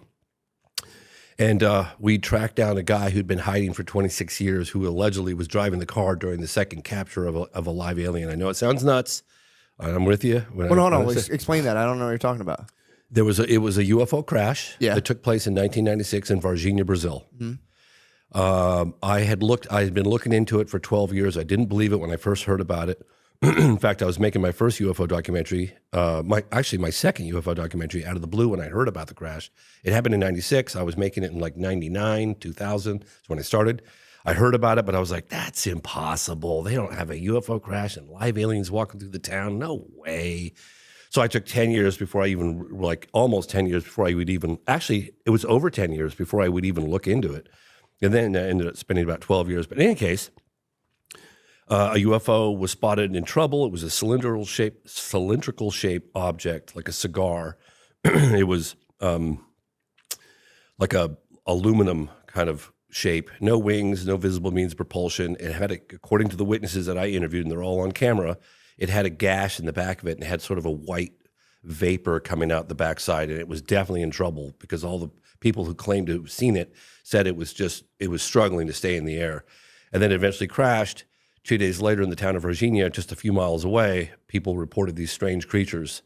And then there were two, according to the authorities and military people, that information that had leaked out, and the researchers locally, 2 or 3 of the creatures were captured. And the second capture was involving a police officer by the name of Marco Cherez, and the driver of that car, Eric Lopes, and Eric Cherez died within a couple of weeks of touching the creature. He manhandled it and took it to the local hospital. He got a weird infection and then died. Damn, dude, Yeah, really? Yeah, it's true. Hey, Do I take no a break alien there? music. Sorry about that. So the only other living witness to that second capture was the driver, Eric Lopes, who's also a police officer. And he was just driving. The other guy apprehended. Yeah, he was actually on duty that night, and they were told him be on the lookout for something strange, something real strange. They didn't say live aliens or anything like that. They just be on the lookout. We're looking for something. So he calls his buddy, Marco, who was actually off that night, Marco Cherez, and he's like, "Hey, I got this weird assignment tonight. Like they're saying there's something weird on the loose, or I don't know. You want to come with me?" So they team up. He jumps in the car. Off they go. They see it. It ran across the road in front of them, slammed the brakes on. Marco jumps out of the car, grabs the thing, puts it in the back of the car, takes it to Humanitas Hospital. What'd they say it looked like? Did they ever It was say? brown. You could look it up. Virginia creature. It had a big head, big red eyes. It had brown, oily skin, frail, weak, struggling, suffering. Yeah. All the witnesses said. And then Marco Cherez had this like oily, greasy. He was like rubbing his body down with rubbing alcohol afterwards, and then he got this infection. We interviewed the doctors that worked on him. He died. And they couldn't explain it. They were like, they'd never seen anything like that bacteria ever. Somehow his body just had no defense against it, and he died. So the only living witness to that incident, that particular capture, is Eric Lopes. Mm-hmm. So The driver. yeah, so I got in touch with the mayor. They actually interviewed the mayor of the town, this guy Verge, and he's like, "Hey, is there anything I can do to help you guys? I believe this happened. I want to get the story out. I think the world needs to know." I was like, "Yeah, there's something you could do. Could you help me locate this guy, Eric Lopes? He's been MIA for 26 years. What? And he was apparently driving the car." So we go to his house. Really spooky, right? The guy's off the beaten path. Get to his house, and that's the creature. That's it. Jesus, man. Yep, that's it. Mm-hmm. Oh, fuck. Yep, that was witnessed in broad daylight by 3 girls, Valkyria, Liliani, and Katya. 2 of them are sisters. Broad daylight. They got within 10 feet of that creature in broad daylight. Damn. Yeah, it was crazy. So anyway, we get to Eric Lopes' house, and he I don't speak Portuguese, but he was like apparently telling everyone, get the hell out of there, or he's going to start spraying bullets. What? And he said it like 3 or 4 times. And then I looked over at the guy, the translator, and he looked at me, and he was just like this. Eric Lopes was looking out the window right above me, and I was looking at his eyes going, God, that guy's seen something. I don't know, man. He had looked like he was so burdened with something. You see it in his eyes. I remember I'd never looked into someone's eyes that had that profound, like he was just burdened with something really Did he look intense. like afraid, or he just looked kind of like just He distant? looked like he'd been shouldering something so profound, so deep, so deeply, profoundly disturbing, and that he couldn't share it with anybody. That's what it looked like. Man. But anyway, it's confused. But anyway, that was a second time. Only 2 times where I actually was like Threatened to be shot. Okay, wow, okay. Yeah, Jesus threatened to be Christ, shot. man. That's crazy. So you didn't even get to talk to the guy. He wouldn't talk. Well, he funny enough, it's really funny actually, because he said, and you could see it in the movie, when we rolled up, he's like, if you're here to talk about the ET, Eric won't talk. And he referred to himself in the third person, which is weird. And then it was like, Eric's not here. And then it's like, I'm going to start shooting right now, bullets out of here. And I kept asking, I didn't know what he was saying. So I kept trying to get a question in, like to my translator, and the translator looking at me like, dude, just chill, And then finally he looked at me like, it's time to go. Like that look, you don't need to speak any language For to sure, get that yeah. look. Yeah. It was like, we're leaving now, period. And I was like, shit, what's man. going on? Anyway, so yeah, that was. What do you think happened to him? Do you think he got like inhabited or something? Just imagine for a moment if he really was the driver that was involved in the capture of a live alien. Okay, Yeah. I'm not saying believe it or don't believe it, but if it did happen, and then your best friend dies, Yeah. and now the family and the world wants to know what happened, and you can't talk, and because your life has been threatened, right? Yeah. So you have to shoulder that burden for 26 years, right? Yeah. So if it happened, you can imagine how disturbing that was. And, he's military intelligence, so, he's armed to the teeth, I'm sure. And I would talk to some other fellow Brazilian UFO researchers, Uberajaro Rodrigues, this guy Peccaccini, and he was like, oh, yeah, back in 26 years ago, we wouldn't go near a globe. So I was like, why not? He goes, everybody knew that guy was packing. He was just going to open fire. I was like, well, now you guys tell me. Jesus Christ, I went to the guy's house. I probably almost got shot in the face. That would have sucked so bad, dude. That would have been a real bummer. Oh, that would have sucked. Yeah. So anyway, coming off the heels of that, I, because I did a film called The Phenomenon, right, which covers the phenomenon from the 40s up to relatively modern day, 2017, 2020, whatever. Yeah. And then I naturally, the natural progression would have been to go from the phenomenon to the program, which is out now. But I had unfinished business with this alleged UFO crash case. And so I went back to Brazil like a fifth time, and I filmed Moment of Contact, right? And then at the very end of it all, and I totally believed it. In fact, I remember taking one of the audio guys, he lived in Rio de Janeiro, and this guy Guy, and he goes, oh, yeah, we heard about that story back 26 years ago. Nobody believes it. It's like, kind of like what Roswell, For sure, yeah. Then I took him on all the shoots, and he was like, holy shit, this happened, And I said, yeah, I wouldn't waste 12 years of my time if I didn't. Yeah. So at the last week or so of filming in Brazil, a flight control officer with the Brazilian military, because flight control, fire department, police, they're all connected to the military. He came forward and said, yeah, I saw the United States Air Force plane come in and land in Campinas, and then sent Wait, two. what did you say? What? So it was confirmed the United States Air Force was involved with this UFO crash case. Okay. That the United States Air Force flew in to a place called Campinas. And then from Campinas, I know, right? I know, Varginha and Campinas, right? Doesn't get any better than that. Can you believe it? I know. Sorry. I thought my mind was just making tricks. I thought you might have known about this case. I'm No, sorry. Campinas and Joe Rogan talked about it for a year. Campinas. No. Yeah. I wish I knew about I know. So there was an alien invasion. Well, so They probably thought it was the best place ever. They're like, dude, we got to go to Campinas, Virginia. Virginia. I know, you can't make this stuff up. I know. Okay, it's so really what funny. happened? So the last time I was there after 12 years of filming on and off, a guy comes forward, and he was with flight control with the Brazilian government, military. And he's like, yeah, I was on duty that night, and I saw, this is January 20th, 1996, and I saw USAF come in. And I was like, USAF? United States Air Force, USAF. Flight come in, and he didn't have authorization to land. So he told some folks, like, I can't let this guy land. You need authorization. And then a higher up stepped in the room and said, let him land. Yeah. So he goes, yeah, this thing landed. Then one or two helicopters were unloaded, and they were flown to Varginha. They picked up some stuff, came back to the Campinas, loaded it on the plane, and the United States Air Force plane, back to the United States. Yeah.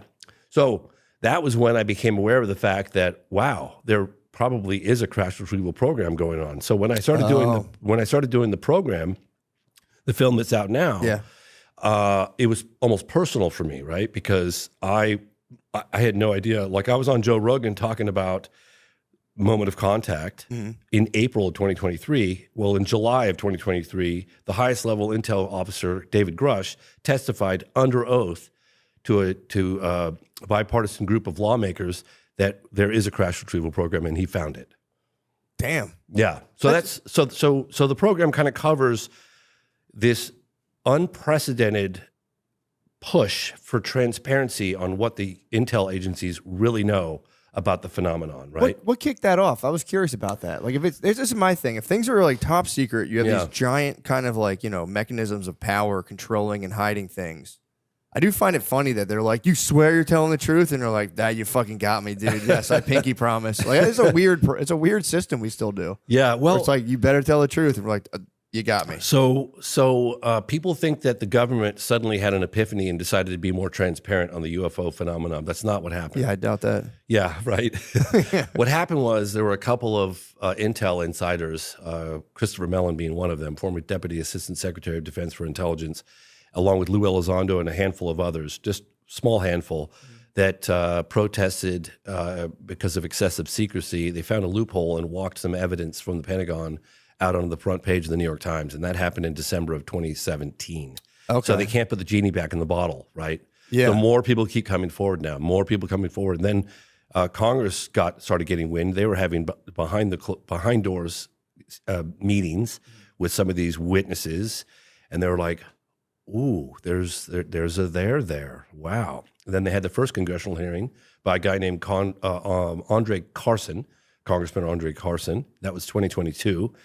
That had a hint of a crash retrieval program that was revealed through a memo, the Davis-Wilson memo. Then they had congressional hearings in July of 2023, and that's when it was all out. David Grush said, yeah, we have a crash retrieval program.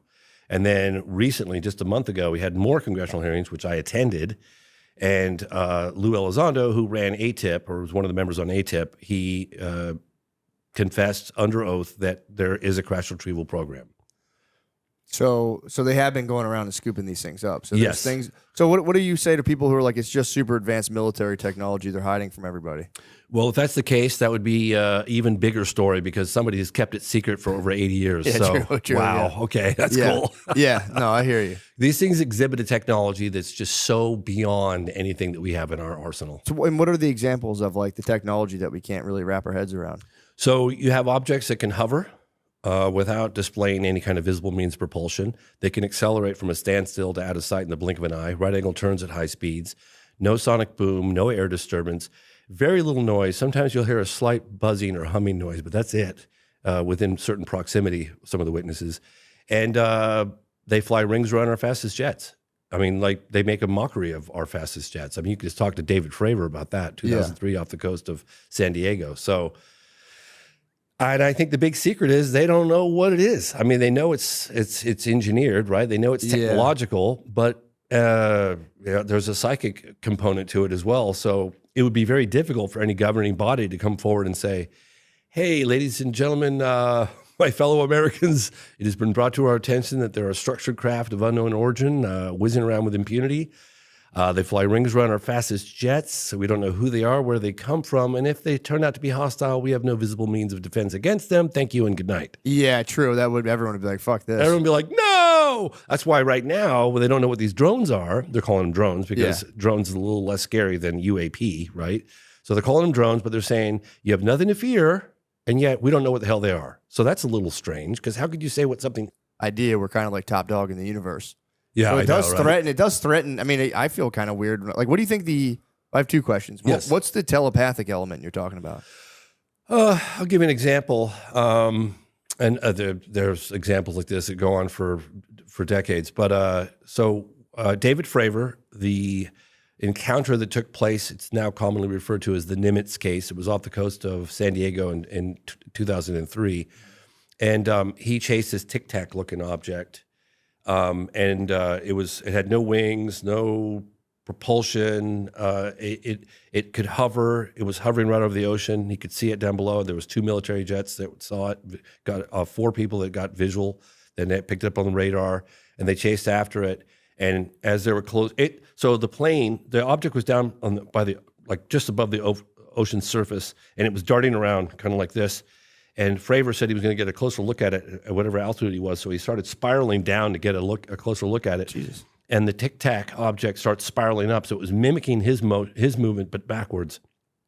So he's spiraling down, it's spiraling up.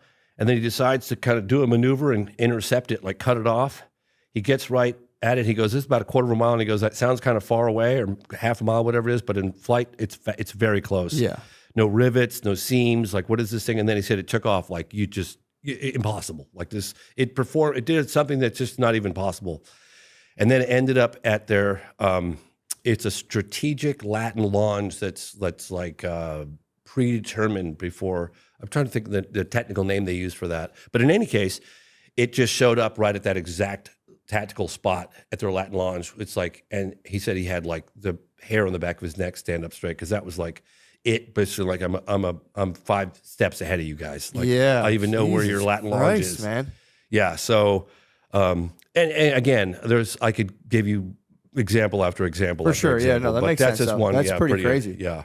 So what do you think are like the implications on like day-to-day kind of like human thinking and affairs? Say it's just like it's out, it's proven without any sort of doubt or whatever. It's proven that there is like life forms that just dwarf our kind of technology and understanding of the universe. What do you think that does to human beings?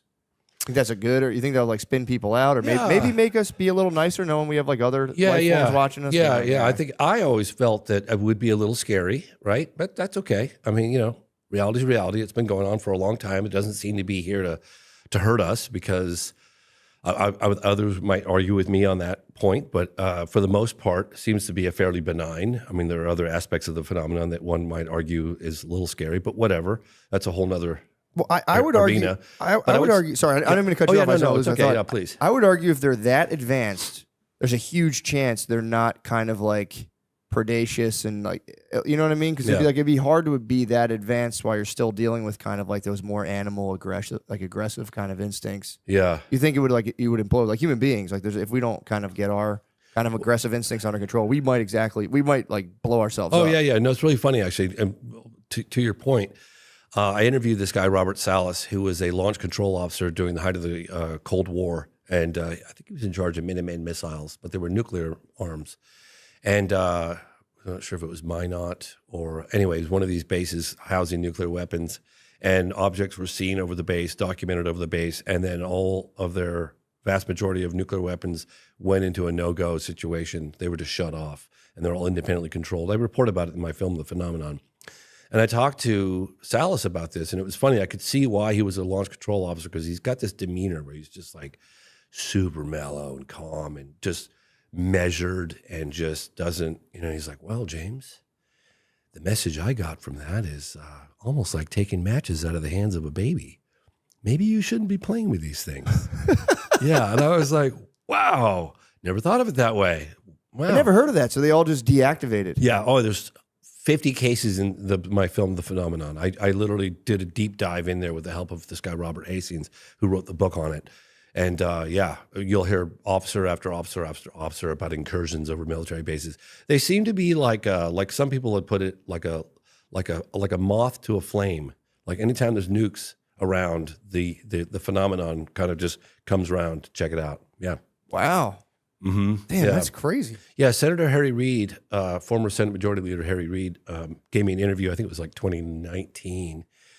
And he was the one that started this, one of the key people that started this UFO investigation, ATIP, Advanced Aerospace Threat Identification Program. Before that, it was OSAP. But in any case, I asked him, and it went on for 10 years. It was never meant to go public. But again, people had protested from the inside from excessive secrecy and walked some evidence out of the Pentagon onto the front page of the New York Times.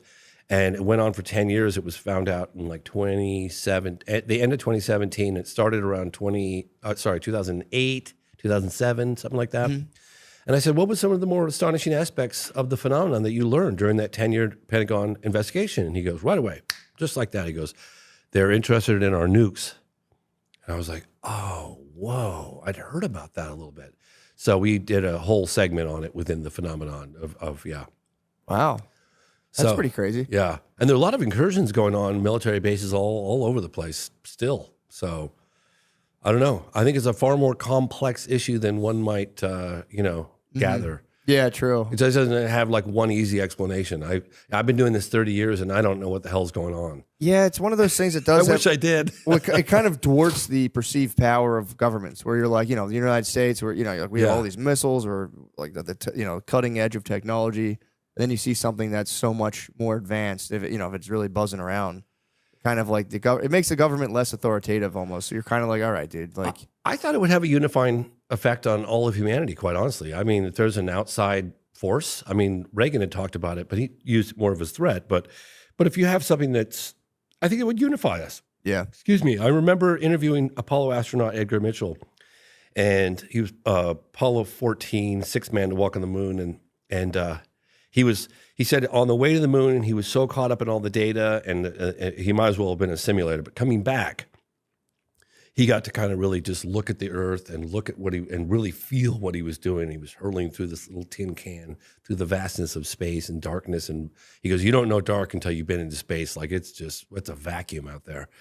And he goes, "I looked at Earth and I watched it slowly getting bigger and bigger, and all those invisible lines. I didn't see any territories, and I was imagining all the wars that were taking place and all this."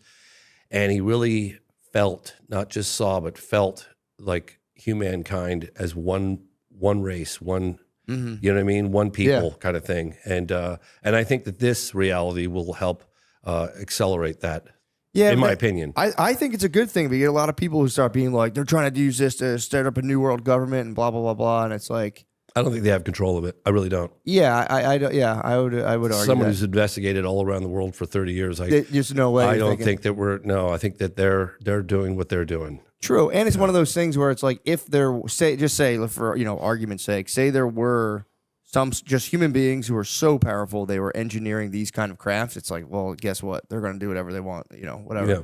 But yeah, I think that's awesome, man. I think it's pretty cool, and I think it is I don't know. I think it's good for people to have kind of shocks to their system, and I think the UAP kind of like reality of other life forms is a good shock to the system in a way. I mean, if you look at the program, you'll see, refreshingly, you'll see a bipartisan effort. You'll see Democrats and Republicans working together, being civil, and like really trying to get to the bottom of it. And I love that. Yeah. About that, it's uniting Congress and our elected officials, no question about it. You're looking at AOC with Tim Burchett being really kind to each other and calling each other colleagues, and it's very I love that. I think we need more of it. Yeah, because you can get so into your like hometown versus a country. You're like ants on a hill. You're like, this is this huge place. Then you get a cosmic perspective, and you're like, oh fucking that's nothing. They should send all politicians into space. They should. That'd be awesome. Or just give them a ton of LSD. There you go. Either or. Sure. Is it possible that this is it's us, but an ancient civilization, like if Elon Musk or Bill Gates, if something happened now, they would just go into their bunkers, and they have huge bunkers, and their civilization would grow for thousands of years, and everybody else on top, we decelerate and we become back to cavemen, and now 12,000 years later, they're finally coming to the surface again, but it's us, just a more advanced civilization that was able to keep going. I've heard that theory, and one of the things that I'm coming to terms with is that all options are on the table as far as I'm concerned. I mean, I've heard interdimensional, I've heard future, coming back from the future, I've heard interplanetary, I've heard they're right here all along, down in our oceans and in specific locations around the world, and I can't say no to any of them. I have to keep all options on the table. And at one point jokingly said, "It's a huge universe." I said, maybe it's all of the above. Maybe it's not just one race. Maybe it's a number of different things. It's one of the reasons why I showed some incredible Hubble telescope photography from space and galaxies. And one photograph in particular from NASA is they look like almost stars. There's so many of them, but then you realize they're not stars. You're looking at galaxies, and each one of those galaxies has like 400 billion stars, right? And it's like, and you're looking at all these pinpoints of light, and those are all galaxies, and you're thinking, you got to be kidding me. That's just incomprehensibly big, right? It's like, and we're just like, there's more stars. There's 10,000 times more stars than there are grains of sand on all the beaches in the world. It's like 10,000 times. So you can't even wrap your head around it. And it's getting bigger by the day. And now they're talking about multiverses and stuff. It's like, God only knows, man. Like, sometimes it's like, my mind hurts thinking about it. Like, I don't know, man. Sometimes when I think about the vastness and like how it keeps going on, and if it's not infinite, then where does it stop? Well, this is the thing that fucks me up. It has to be infinite, because if it were to stop, it can only stop by a sort of border. There'd have to be something on the other edge of the border, so it has to be by definition infinite. So insane. The universe really is like ruled by like dream logic. That's the only place a thing can be infinite and non-infinite is in a dream. Don't get me started, dude. I was freaking out in the Uber last night. It blows my mind. Seriously, I'm just like, But you know what I'm talking about, though? It has to be infinite, because if it were finite, there'd be a bordering edge, and there'd have to be some physical thing on. You can't have something that borders that doesn't have another side of it. So it can't be it has to be infinite, otherwise. I remember one time thinking to myself, like, I have no idea why I'm here. What the hell's going on? I do that every day. I don't think we're here to hate each other. Yeah. That's one thing I feel like, come on. Yeah. Well, it doesn't feel good in your body. That's what I've been doing. It's like people say, like, this is crazy. It's all airy fairy talk. It's like, well, dude, if you like just assume we're these kind of like struggling animals with nothing other than animal instincts, and our whole sense of consciousness is like, just wafting off these. It's just like this nonsense that's wafting off our instincts. It's like, to take that worldview it literally hurts your body.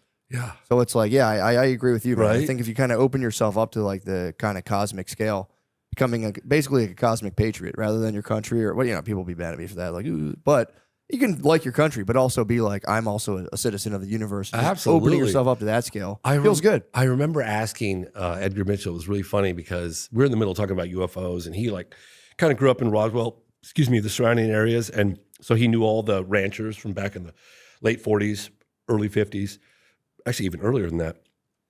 And I was like, God, I'm so sorry to ask this question of you, because I'm sure you get asked this all the time. What was it like to go to the moon? And he's like, well, James, if you'd like, I'll tell you, and so I got such a detailed description of what it was like, right down to when they landed on the lunar surface. They were hearing these meteorites pelting the skin of their craft, and they've been up basically for 3 days, and NASA's like, you guys need to go to sleep. And they were like, oh no, man, they tried to go to sleep, and then they were too excited. They were like, told NASA, we're overriding your recommendations. We're putting our suits on. We're going.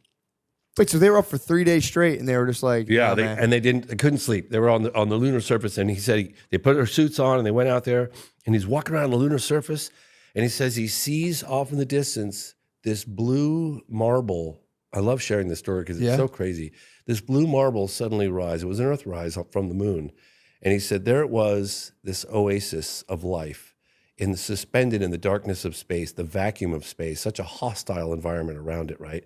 And there it rose, and he had these big gloves on, and he put up one hand, and he blocked out the entire Earth, right, from the lunar surface. And he's like, all that I know, all that I've learned, all the borders, all the people, and I'm blocking it out with one hand. Damn. Yeah, isn't that cool? Wait, so the Earth rises when you're on the moon? Yeah, Kinda he said it was an sun? Earthrise. Yeah, it was an Earthrise. Yeah, isn't that so crazy? fucking cool. That's so cool. Yeah, and he was like, it was like a blue marble. Like you said, it's suspended in a vastness. He goes, you don't understand the vacuum of space until you've been there. Like, it's dark, it's hostile, and there's this oasis, this life oasis. And yeah, it's really. It does suck, and it sucks to waste it just being Oh my gosh, fucking miserable dick. It's all we got. I know, and I'm guilty of that. I can be a miserable dickhead, but it's like, it really is, especially when you look at it. It's like, if you look at the scale, and then you get into like the math behind, like, what are if they go, all right, it all happened by chance. Well, what is like the mathematical probability of that? And it's like literally, if you were a math person, you'd be like, well, yeah, my own math proves that this happening for no reason is so statistically improbable. It's crazy. Yeah, and they go, well, it's just because the universe is infinite and that anything can happen. It's like, okay, like, all right, yeah, that's cool. I wonder sometimes if we just I used to think back when I first started this, because I would go into the field. I wouldn't just read books or go to conferences. I would actually go to locations and meet with witnesses on UFO sightings all over the place. And so I knew the phenomenon was real. I mean, unless everybody I was talking to, including pilots and FAA officials and civilians and governors, all lying, I was like, well, maybe, it's such a big universe. It's, the galaxy, whatever, Milky Way, we probably just get periodic visitation for whatever reason. The governments decide to cover it up. That's what I thought. Sure. But now, all these years later, I'm like, oh my gosh, now I feel like I know less today than I did when I started. Yeah. Because like you said, could it be time travelers? Yes, it could. Could it be interdimensional? Yes, it could. Could it be interplanetary? Sure could. Why not? Yeah. Yeah, well, Tucker Carlson now is like, he's freaked out. He's like big on the interdimensional thing. I'm done. Yeah, he's like out of nowhere. He tapped out. He got off of Fox, and he was just, next thing you know, it was just like, there's interdimensional entities, blah, blah, blah. And everyone's like, what the fuck, dude? Yeah, no, he tapped out. What do you mean he tapped out? He's not doing the UAP anymore. He just doesn't even want to talk about it? He learned certain things, and he's like, we're done. I'm not doing this. And it's funny actually because one of the things that Senator Harry Reid said to me was that they were just trying to get some of these senators to look at the data, look at the evidence, and they were so dismissive of. They said it's demonic. And I'm not going to engage with that. So because they couldn't explain it, or for whatever reason, it was just written off. So there's that wing of the elected officials that have looked at it like that way. I don't know if they're still looking at it that way, but they were like, it's demonic and we don't want anything to do with it. I'm not even going to look at it. Damn. That's what he told me. Yeah. Yeah, and even people within the Pentagon saying that. Yeah, I mean, it makes sense especially if you're like an older man, and typically politicians, and I would say even more so like military people. A lot of them are sort of kind of like a rigid, kind of like insulated, and like not like they're not saying like they're egoic, but it is like they have a very kind of top down way of thinking, and like stuff like this is just like there's no time for it. One of the people in the part of the UAP task force, I'm not sure what year he was involved, but his name is Lenval Logan, great guy, and. He goes, it's crazy. He goes, we pick up a Russian MiG or something on the radar and it's all hands on deck.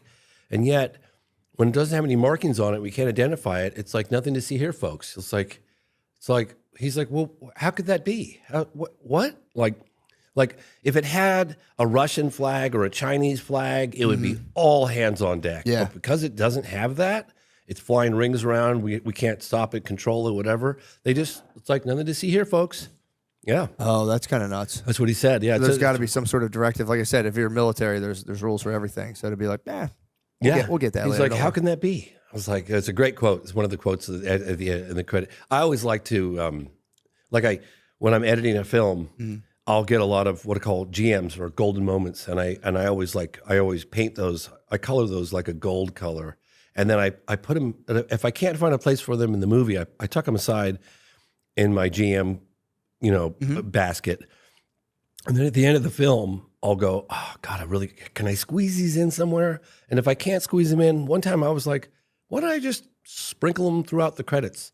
So now I always love doing that. What I'll do is I'll get my little GMs, and that moment with Lenval Logan, who's part of the UAP task force, is sprinkled in the credits at the end. So that's awesome. If you do watch the program, watch it all the way through to the end because there's lots of cool stuff sprinkled throughout the credits. That's awesome, man. Yeah, isn't that fun? That is a good idea. Yeah. Damn, man. So we'll wrap this up. I think this has been awesome, by the way. Thank you. Oh, cool. Thanks. My question is, so say if somebody, the biggest doubting Thomas, or one of the, if someone pretty close-minded is like, I don't even want to think about this stuff. Do you have like one kind of like silver bullet you'd be like, check this out? Or would you just? I would have to say that if you watch the program and you still think there's nothing to it, I think that's going to be nearly impossible. Damn. I really do. Okay. Just because of the bipartisan effort, the congressional hearings, people testifying under oath, some of the video photographic cases and radar. And look, the DOD is, begrudgingly admitting that the phenomenon's real. They're not lying anymore about that. Yeah. Right? I mean, they're trying to control how this stuff comes out, but it's happening. It's coming out. Okay, so one can speculate all day long as to where it's coming from and what its objective or agenda. That's up for speculation, but the phenomenon is real, and it defies a conventional explanation. Awesome. Dude, thank you so much, James. Appreciate Thanks it. for doing this, man. Of course. Watch the program. Thank you, James. Of course. Later on.